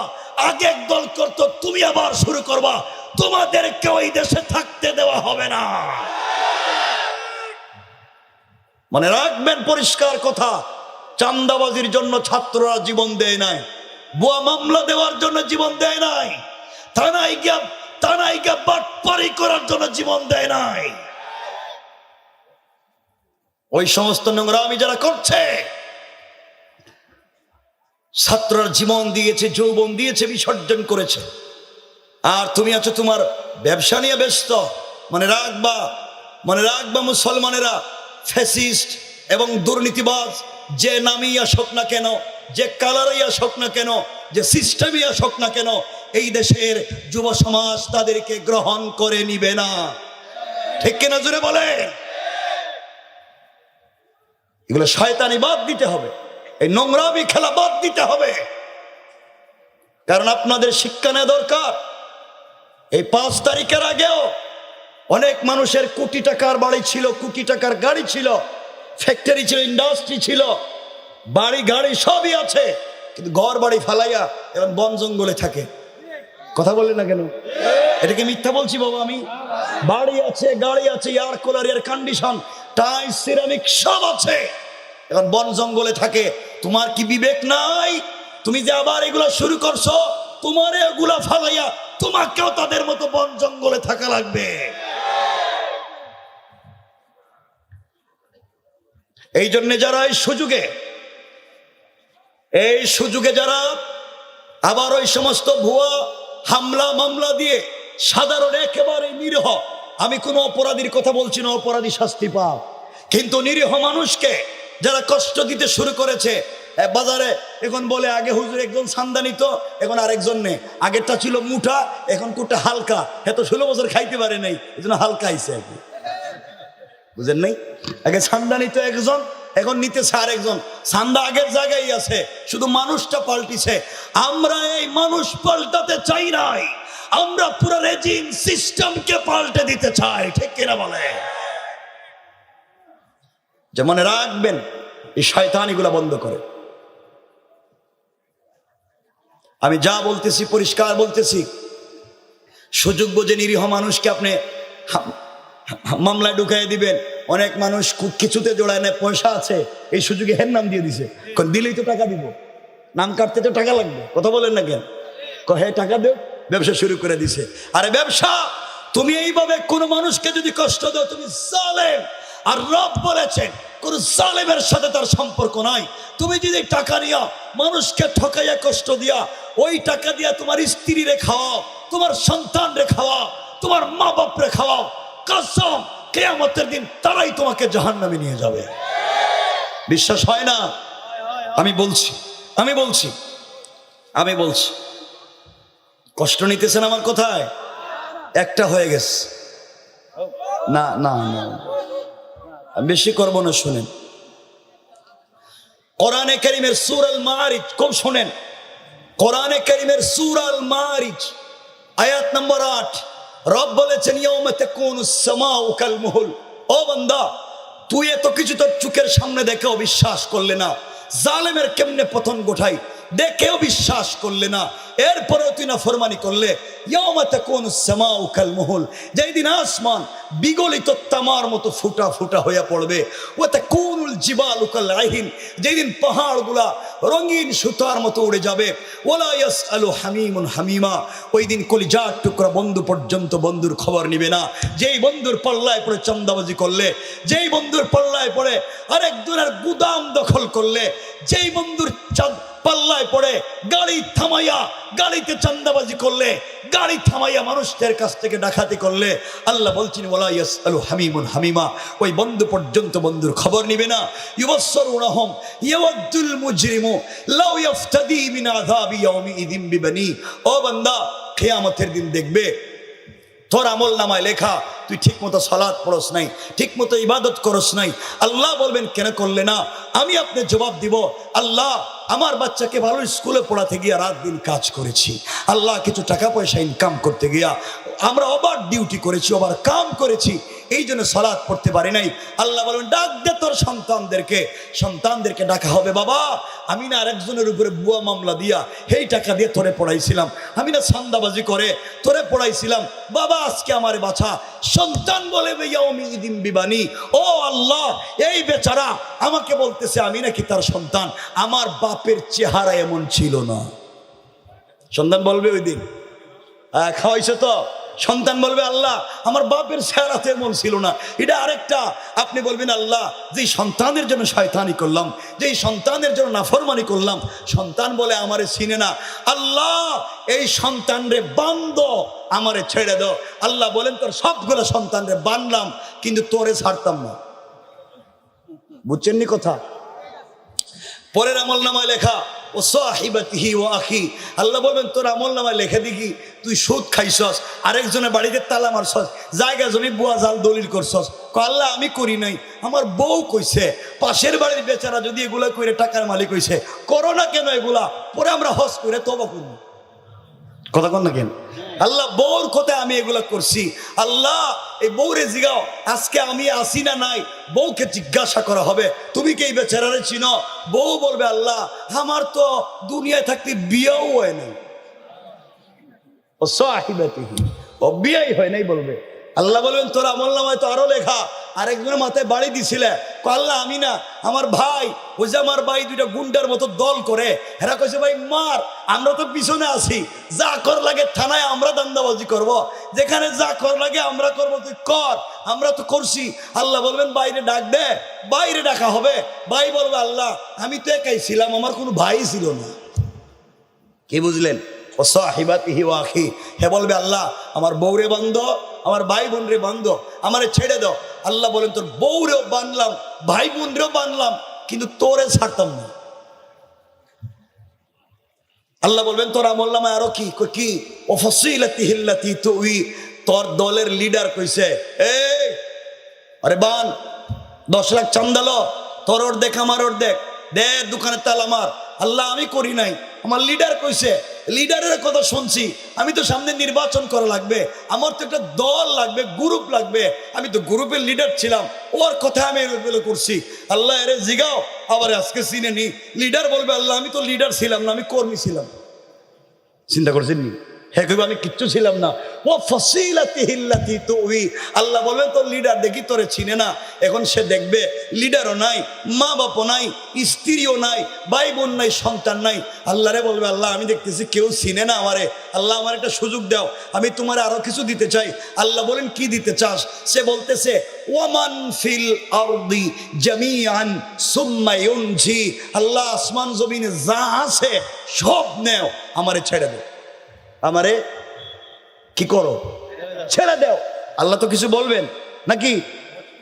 আল্লাহ জবাব দিচ্ছেন বান্দা তোর সন্তান বাদলাম, মা বাপ বাদলাম, ভাই বোন বাদলাম, স্ত্রী বাদলাম, দলের লিডার, গ্রামের মুরব্বী, গোষ্ঠীর মুরব্বী, সবগুলারে বানছি, তুই আসমান জমিনের সব দিয়া নিজেরে ছাড়াইতে চাস?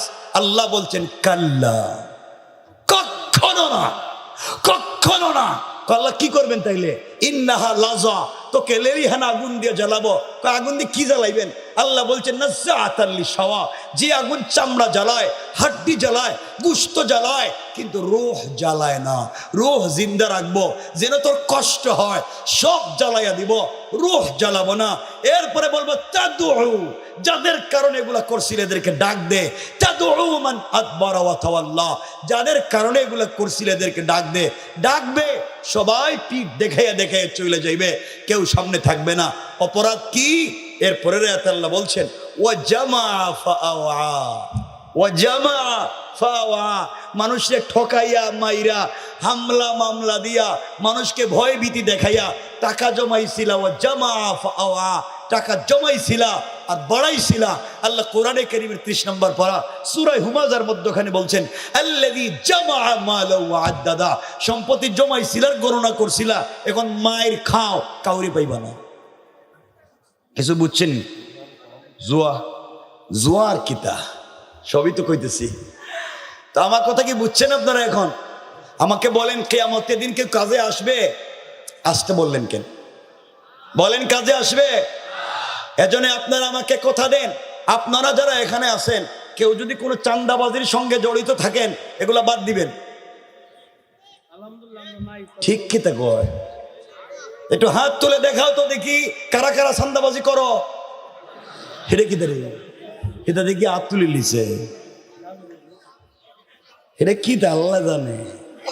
এরা দেখি চান্দাবাজির জন্য হাত তুলে। কোন এলাকায় এলাম? এটা দিকে উল্টা।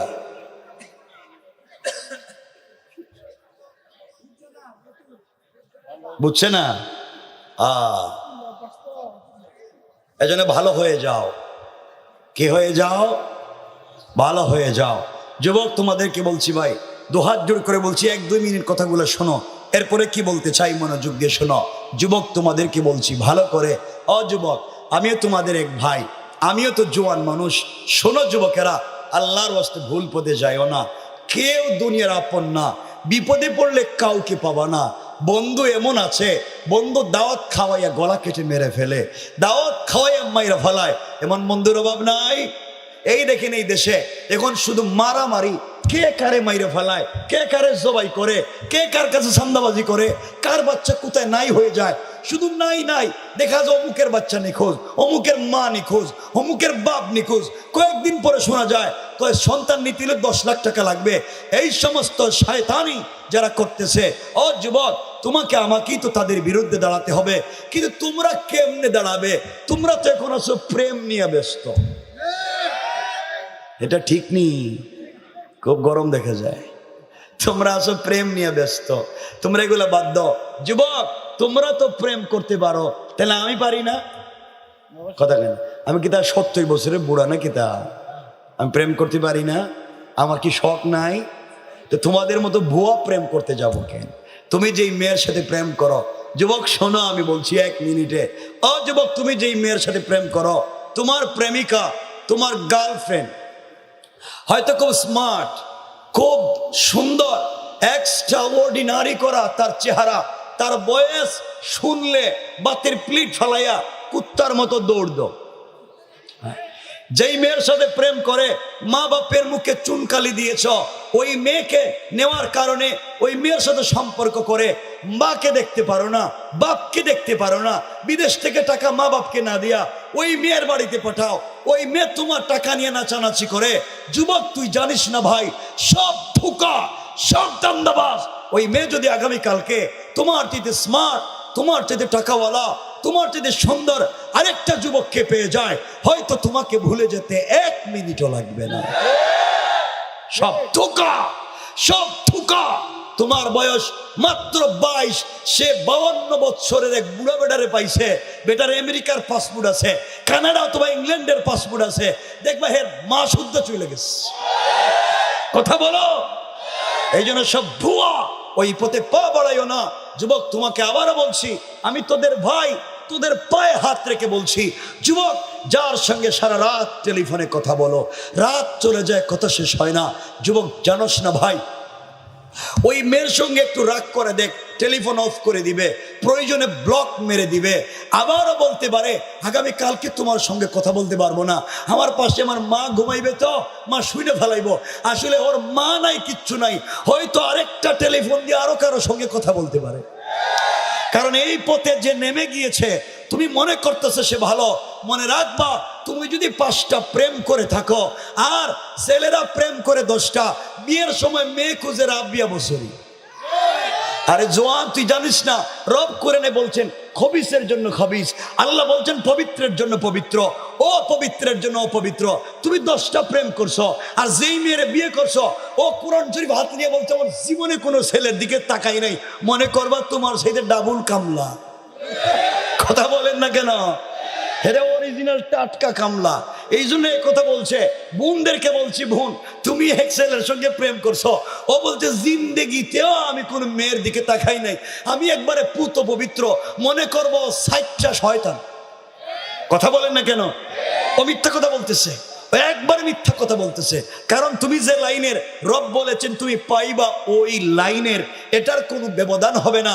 মাঝে মাঝে যদি সিস্টেম চেঞ্জ হয়ে যায়, রব বলেছেন ওয়ামতাহানাল্লাহু কুলুবাহুম লিত্তাকওয়া, এটা আমি মাঝে মাঝে তাকওয়ার পরীক্ষা নিতে গিয়া কাউকে কাউকে পরীক্ষায় ফেলাই, কিন্তু সিস্টেম যে যেমন পাইব তেমন। এখন যারা যারা বিয়ে করছো মোটামুটি, আর যারা বিয়ে করো নাই, চিন্তা করছো আমি তো 5টা প্রেম করছি, আজকের থেকে তওবা শুরু করো, নাহলে তুমি যেই মেয়েরে পাইবা ও কমপক্ষে 10টা।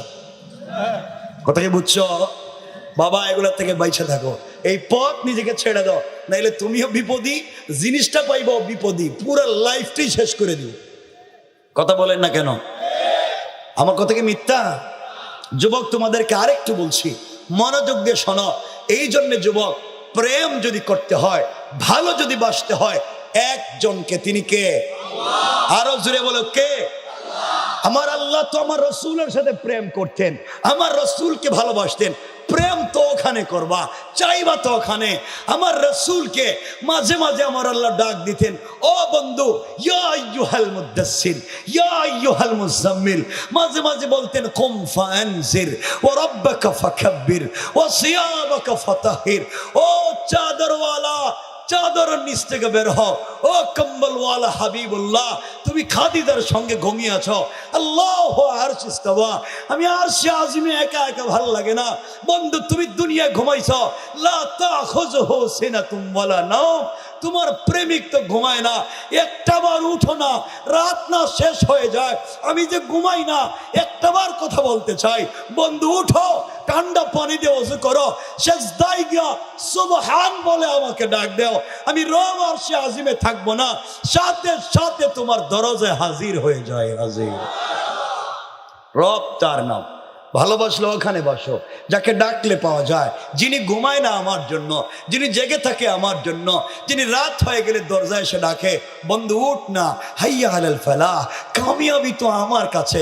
শুনছি বান্দা, তুই নাকি অনেক গুনাহ করে ফেলাইছিস, তোর নাকি মাথায় অনেক টেনশন, কাউকে বলিস না, রাত অনেক গভীর, আমি কিন্তু দরজায় আইছি, ঘুম থেকে উঠে যা, ফিস ফিস করে আমার সঙ্গে কথা বল। আমি বললাম ওয়াল্লাযীনা ইয়াকুলুনা রাব্বানা ইসরিফ আন্না আযাবা জাহান্নাম ইন্না আযাবাহা কানা গরামা।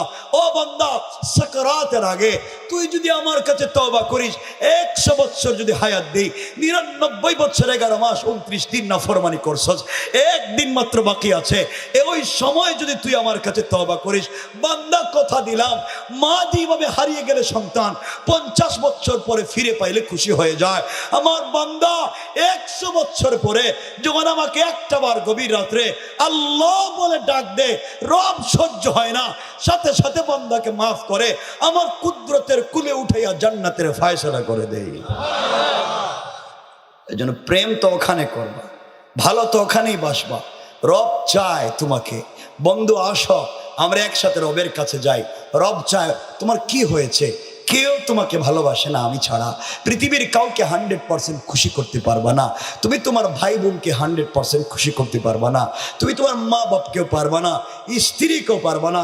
স্ত্রীকে পুরো লাইফ দিতে থাকো, স্ত্রী বলবে তুমি আমার কি দিছো। বিদেশে থাকো, মা বাপ তোমার কাছে কোনো জিনিস চাইছে, ঠিক মতো দিতে পারে নাই, মা বাপ বলছে দেখছনি ছেলেটা বিদেশকে এখন আমাদের কথা ভুলে গেছে, ভাই বোন বলবে দেখছনি আমাদের কেউ দেয় না।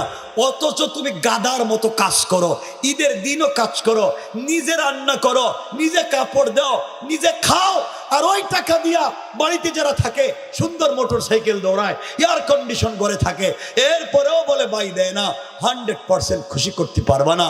রব বলেছেন বান্দা তুই একটা বার আমাকে ডাক দে, আমি রব 100% খুশি।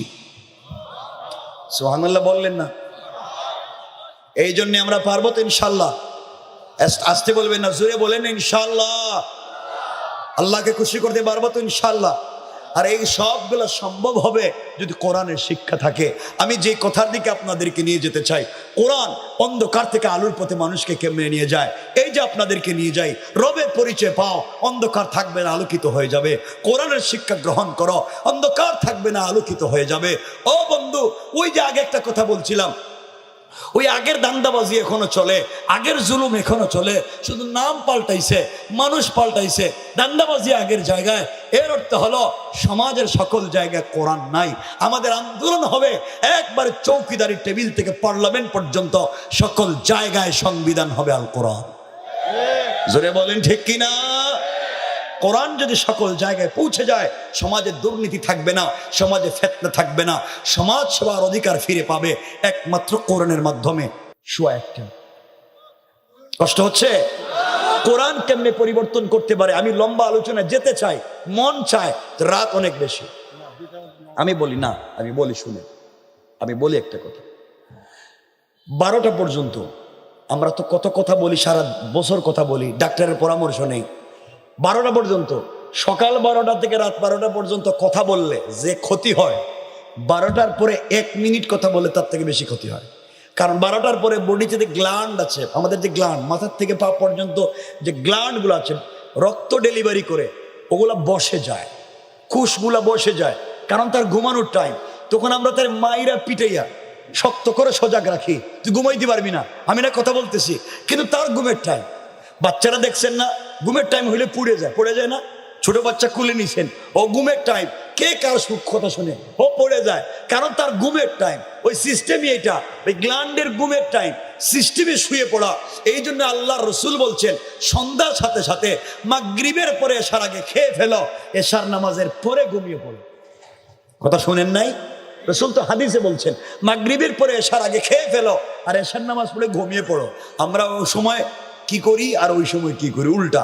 এই জন্য লম্বা করবো না, তাও তো লম্বা হইতেছে। কথা শুনতেছেন নি? কষ্ট হচ্ছে নি? এ কথা বলে আমরা শেষ করব। আমি বুঝতেছি হুজুর, আমি বুঝতেছি, কিন্তু সোয়া একটা হয়ে গেছে, সোয়া 1 ঘন্টা হয়ে গেছে, শোনেন বলতেছি না? আচ্ছা বলতেছি তো, আরে না আমি বলতেছি, আরে শোনেন না, চিল্লাইলে কাজ হইতো না, ও যে চিল্লাইয়া মাঠ পাওয়া যায় না, কি কয়? আর বলতেছি শোনেন, ওরে আল্লাহ রে, কই থেকে কইতেছে রে, রাস্তায় হাঁটতেছে তো, দাঁড়ায় রয়েছে, এই জন্য রাস্তায় তো একটু বাতাস টাতাস খাইতেছে, মাঝে মাঝে বিড়িও টানতেছে। বিড়ি খাচ্ছেন নি কেউ? ওয়াজটার নিয়ত ছিল বিড়ির বিরুদ্ধে আজকে ওয়াজ করুন, আর সবার বিড়ি এক জায়গায় জমা করুন, এটা নিয়ত ছিল প্রথমে, কিন্তু এটা ঠান্ডা হয়ে গেছে, ভালো লাগছে না। উদ্দেশ্য ছিল আজকে কার পকেটে কি পরিমাণ বিড়ি সিগারেট আছে ওগুলো আজকে দেখতাম।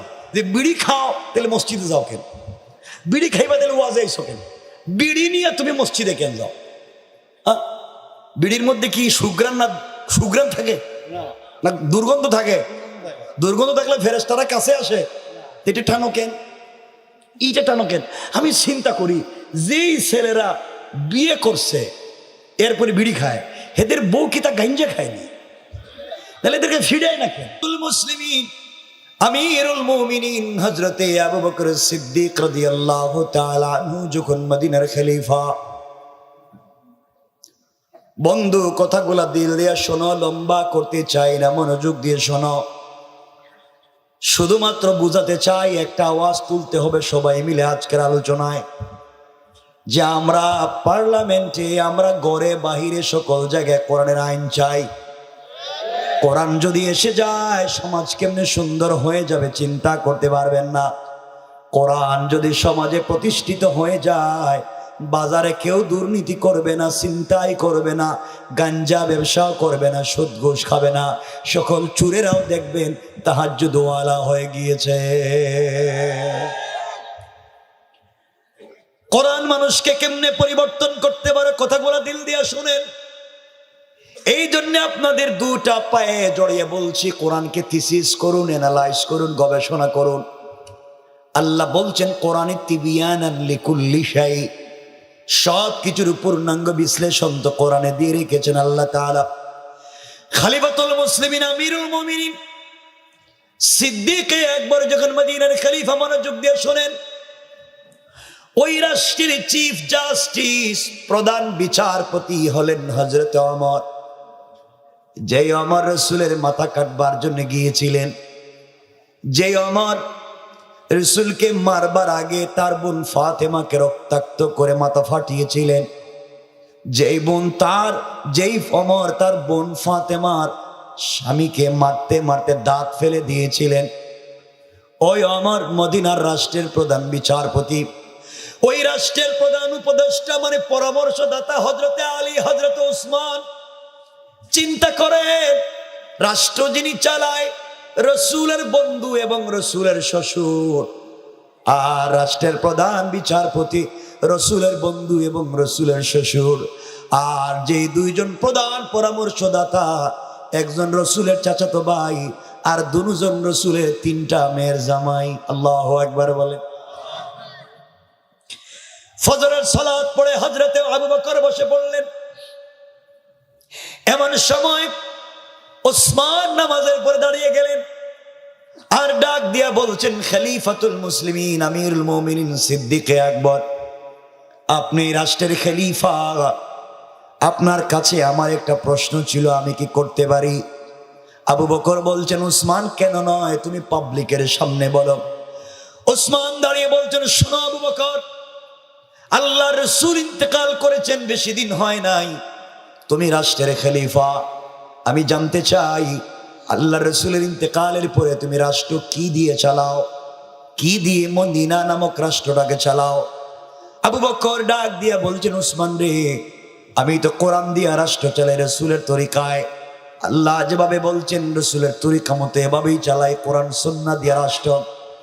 হযরত ওসমান বলছেন, শোনো আবু বকর, সত্যি যদি তাই হয়, আপনি যদি কোরআন দিয়ে রাষ্ট্র চালান, বলেন না নাগরিক তার অধিকার ফিরে পাবে কিনা, মানুষ তার অধিকার কতটুকুন ভাবে জানতে চাই। আবু বকর বলছেন, শোনো ওসমান, মানুষ কেন, যেই রাষ্ট্র কোরআন দিয়ে চলে, ওই রাষ্ট্রে যদি একটা কুকুর না খেয়ে মারা যায়, একটা বিড়াল যদি বিনা চিকিৎসায় মারা যায়, আল্লাহর আদালতে আমাকে জবাবদিহি করতে হবে। যেই রাষ্ট্র কোরআন দিয়া চলতে পারে, এই রাষ্ট্রে মানুষ তার অধিকার ফিরে পাক তা নয়, পৃথিবীর সকল প্রাণী আল্লাহ তাআলার কোরআন দিয়া চললে তাদের অধিকার ফিরে পাবে। কোন সুবহানাল্লাহ। প্রত্যেকটা প্রাণী তার অধিকার ফিরে পাবে। এবার উসমান বলছেন, আবু বকর, তা যদি সত্য হয়, আমি আপনার কাছে জানতে চাই, আপনি আমাকে বলেন তো, আমি দেখে আসলাম একজন মহিলাকে আজকে কিছুক্ষণ আগে, মহিলা 3 দিন হয়ে গিয়েছে তার ঘরে খাবার নাই, আর 4র্থ দিন সকাল শুরু হয়ে গিয়েছে মহিলার ঘরে খাবার নাই। ও আবু বকর, যে আবু বকর একটা বিড়ালের অধিকারের কথা বললেন, ওই আবু বকর একজন নাগরিকের খাবারের ব্যবস্থা করতে পারলেন না। কি জবাব দিবেন আল্লাহর আদালতে? আমি উসমান বলছি আপনার বিরুদ্ধে আল্লাহর আদালতে রসুলের সামনে তোমার বিরুদ্ধে নালিশ করব। হযরত আবু বকর কান্নায় ভেঙে পড়লেন, আর ডেকে বলছেন, উসমান খবরদার, কিয়ামতের দিনে অপরাধী বানাইয়া দিও না, কিয়ামতের দিনে বিপদগ্রস্ত হতে চাই না। ও উসমান, এই মুহূর্ত থেকে আমি এই মহিলার বাড়িতে 3 বেলা খাবারের ব্যবস্থা করলাম, বাইতুল মাল থেকে 3 বেলা খাবারের ব্যবস্থা করে দিচ্ছি। কিন্তু উসমান রে শোনো, ওই মহিলার খবর আমি নিতে পারি নাই, কারণ আমি নতুন খলিফা, সকল জনগণের বাড়িতে যেতে পারলাম না, এটা আমার ভুল ছিল। কিন্তু আজকে থেকে 3 বেলা খাবারের ব্যবস্থা হয়ে গেল। উসমান দাঁড়িয়ে বলছেন, আবু বকর, ওই মহিলা তো বিধবা, তার কোনো স্বামী নাই, মহিলার কোনো সন্তান নাই, মহিলা বৃদ্ধা, চৌকে দেখে না, অন্ধ। কে তাকে রান্না করে দিবে? কে তাকে খাইয়ে দিবে? কে তার ঘর মুছে দিবে? কে তাকে গোসল করাবে? আবু বকর বলছেন, উসমান রে, আমার কাছে তো কোনো বাইতুল মালে, রাষ্ট্রের কাছে কোনো গোলাম নাই, আমি গোলাম কোথায় পাবো? কাউকে তো আমি দিতে পারবো না, কৃতদাস নাই। 2 নাম্বার হলো, আমার কাছে এই পরিমাণ পয়সা নাই যে পয়সা দিয়া কোনো কর্মচারী নিযুক্ত করব। সুতরাং আমাকে দিয়ে মনে হয় এই কাজ হবে না, আমি কর্মচারী কোথায় পাই? পুরা মসজিদ বসা, কেউ যখন দাঁড়ায় না। এই মহিলার বাড়িতে সিদ্দিক আকবর দাঁড়িয়ে বললেন, কেউ কি আছো? এই মহিলার বাড়িতে বিনা পারিশ্রমিকে একমাত্র আল্লাহকে পাওয়ার জন্যে কাজ করে দিবা, কেউ কে আছো? কেউ যখন দাঁড়ায় না, এমন সময় এই রাষ্ট্রের প্রধান বিচারপতি হযরত ওমর দাঁড়িয়ে গেলেন। আল্লাহু আকবার। আমার দাঁড়িয়ে বলছেন, খলিফাতুল মুসলিমিন আবু বকর, এই মহিলার বাড়িতে আমি ওমর আজকে থেকে কর্মচারী নিযুক্ত হয়ে গেলাম, স্বেচ্ছায়, কোনো পয়সা লাগবে না, মহিলার বাড়িতে কাজ করে দিব। আবু বকর বলছেন, ওমর রে, আপনি এই রাষ্ট্রের প্রধান বিচারপতি, চিফ জাস্টিস, আপনি যদি মহিলার বাড়িতে কাজে চলে যান, রাষ্ট্রের এতগুলা দায়িত্ব কে আদায় করবে? আমার বলছেন, আবু বকর শোনো, আমি অফিসে যাওয়ার আগে সকালবেলা কাজ করব, অফিস থেকে ফিরবার সময় বিকালবেলা কাজ করব, এরপরেও নিঃস্বার্থ বিনা পারিশ্রমিকে কাজ করে আল্লাহর রসুলকে ভালোবাসা দিয়ে জান্নাতে যেতে চাই। চিন্তা করেন, একটা রাষ্ট্রের প্রধান বিচারপতি একজন নাগরিকের বাড়িতে বিনা পয়সায় কাজ করতে চায়। কোরআনটাকে কেমনে পরিবর্তন করে দিল, লিতুখরিজান নাসা মিনাজ যুলুমাতি ইলান নূর, কি আলোর পথ দেখিয়ে দিয়েছে ওমরকে। আর আমাদের দেশে নতুন কিছু লোক ক্ষমতার স্বাদ পাইয়া এখন গ্রামে গ্রামে চান্দাবাজি করে, আবার মসজিদে লম্বা কথা বলে, ঠিক কিনা বলেন? আমার বন্ধুগণ, আবু বকর বলছেন, ওমর শোনো, তুমি যদি ওই মহিলার বাড়িতে কাজ করে দিতে হয় আমার কোনো আপত্তি নাই, কিন্তু তুমি যদি ঠিকমতো দায়িত্ব আদায় না করো, কিয়ামতের দিনে আল্লাহর আদালতে তোমার বিরুদ্ধে আমি নালিশ করব। আর 1 সপ্তাহের ভিতরে দায়িত্ব আদায় না করলে আমি আবু বকরের দরবারে তোমাকে জবাবদিহি করতে হবে। এই কথা বলে হযরতে আবু বকর চলে গেলেন, আমার নিজের বাড়িতে পৌঁছে গেলেন। সকালবেলা নাস্তা সেরে, ফজরের সালাত পড়ে পরের দিন নাস্তা সেরে মহিলার বাড়ির দরজায় হাজির হয়ে গেলেন। সালাম দিয়ে বলছেন, আম্মা জান, আমি আপনার বাড়ির নির্ধারিত খাদেম, রাষ্ট্রের পক্ষ থেকে আমি একজন কর্মচারী, বলেন আপনার ঘরে কি করে দেওয়া লাগবে? মা, রান্না করে দেওয়া লাগবে কি? আপনার ঘর কি মুছে দেওয়া লাগবে? রাষ্ট্রের প্রধান বিচারপতি একজন নাগরিকের বাড়িতে কাকুতি মিনতি করেন। মহিলা জবাব দিচ্ছে, যুবককে তোমাকে চিনতে পারলাম না, আমি চোখে দেখি নাই।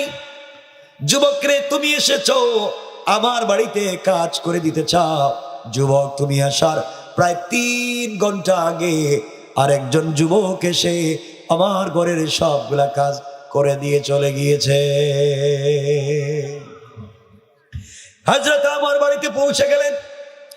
সারাদিন অফিস করলেন কিন্তু শান্তি পেলেন না।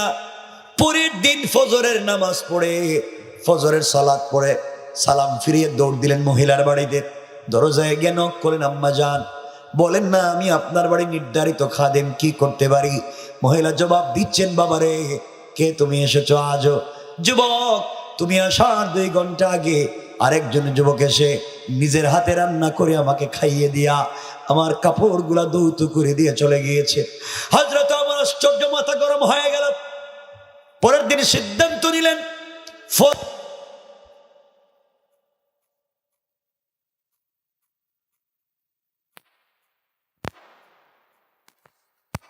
আম্মা জান আমি আপনার বাড়ির নির্ধারিত খাদেম, বলেন না 3 নাম্বার দিন এসেছি মা, কি করে দেওয়া লাগবে?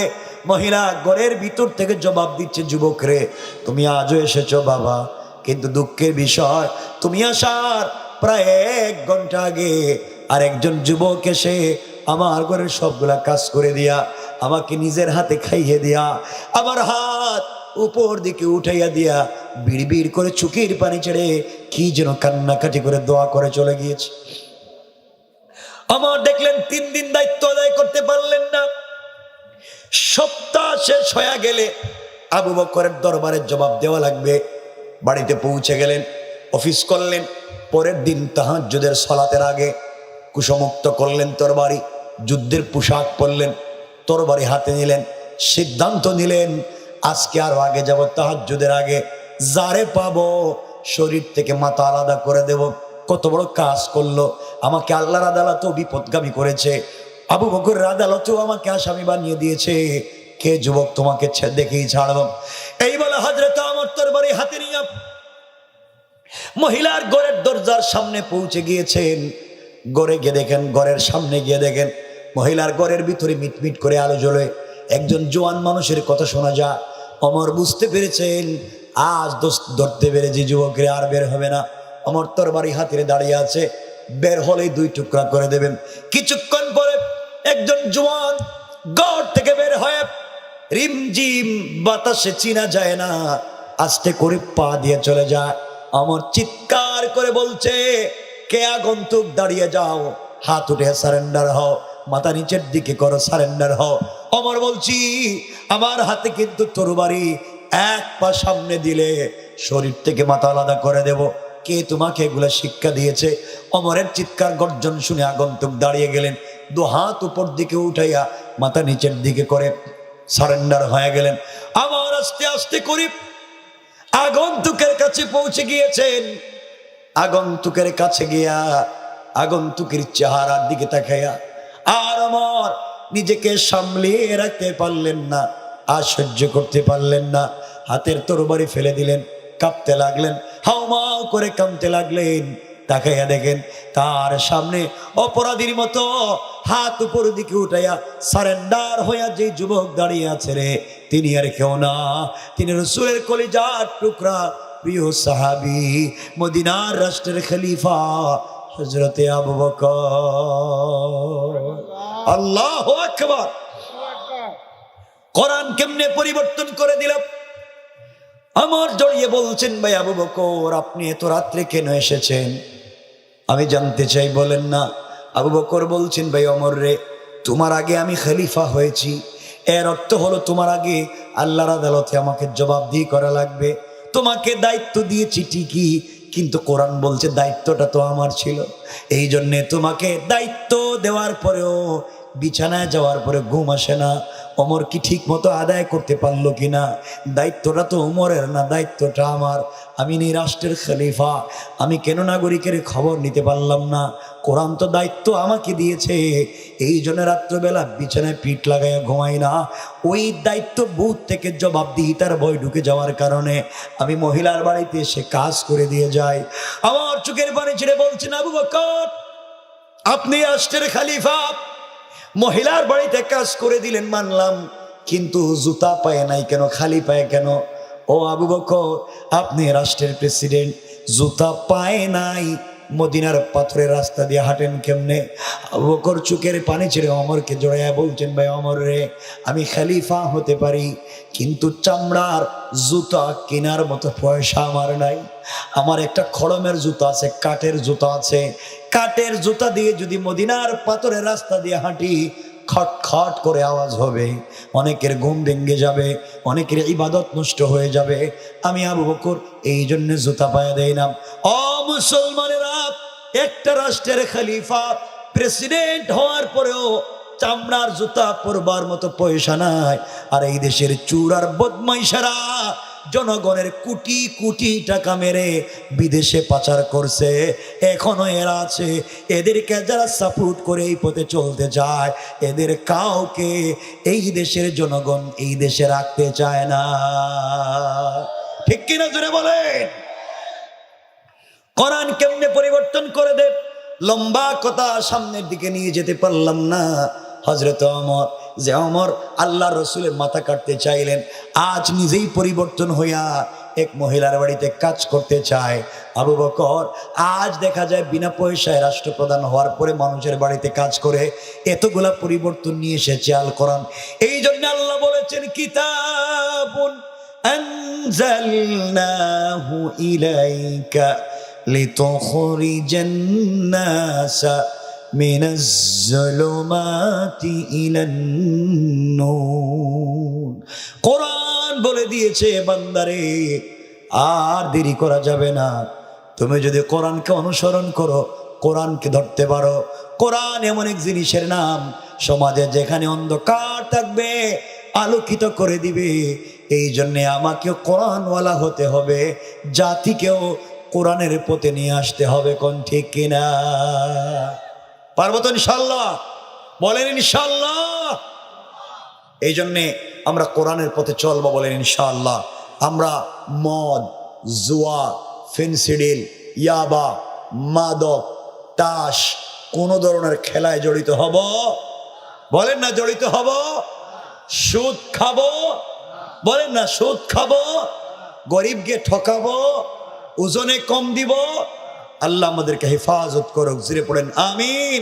আমার শেষ কথা, জওয়ানেরা শোনো, এই পৃথিবীতে আমিও বেঁচে আছি, তুমিও বেঁচে আছো, আমরা একসাথে জান্নাতে যেতে চাই।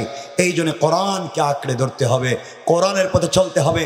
মনে রাখবেন, আজকে যদি এই সময়ও কোরআনের বিরুদ্ধে কেউ অবস্থান গ্রহণ করে, আবারও যদি কেউ কোরআনের আইনকে বুলন্ডিত করতে চায়, আমি পরিষ্কার করে বলতে চাই, এই দেশ মুসলমানদের দেশ, আলেম ওলামার দেশ, পীর বুজুর্গের দেশ, ওলি আবদালের দেশ, গাউস কুতুবের দেশ, মাদ্রাসা মসজিদের দেশ, আযান ইকামতের দেশ, কোরআন সুন্নাহর দেশ, এই ইসলামী আন্দোলনের কর্মীর দেশ।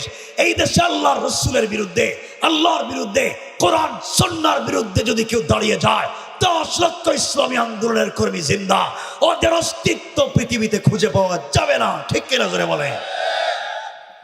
আল্লাহ তাআলা আমাদের সবাইকে কবুল করুক। সকলে পড়েন আমিন। আমার জন্য দোয়া চাই, আপনাদের জন্য দিল থেকে দোয়া থাকবে। আশা করছি এতক্ষণ যা বলছি, আল্লাহ তাআলা যেন আমাদের সবাইকে মানবার তৌফিক দান করেন। সকলে পড়েন আমিন।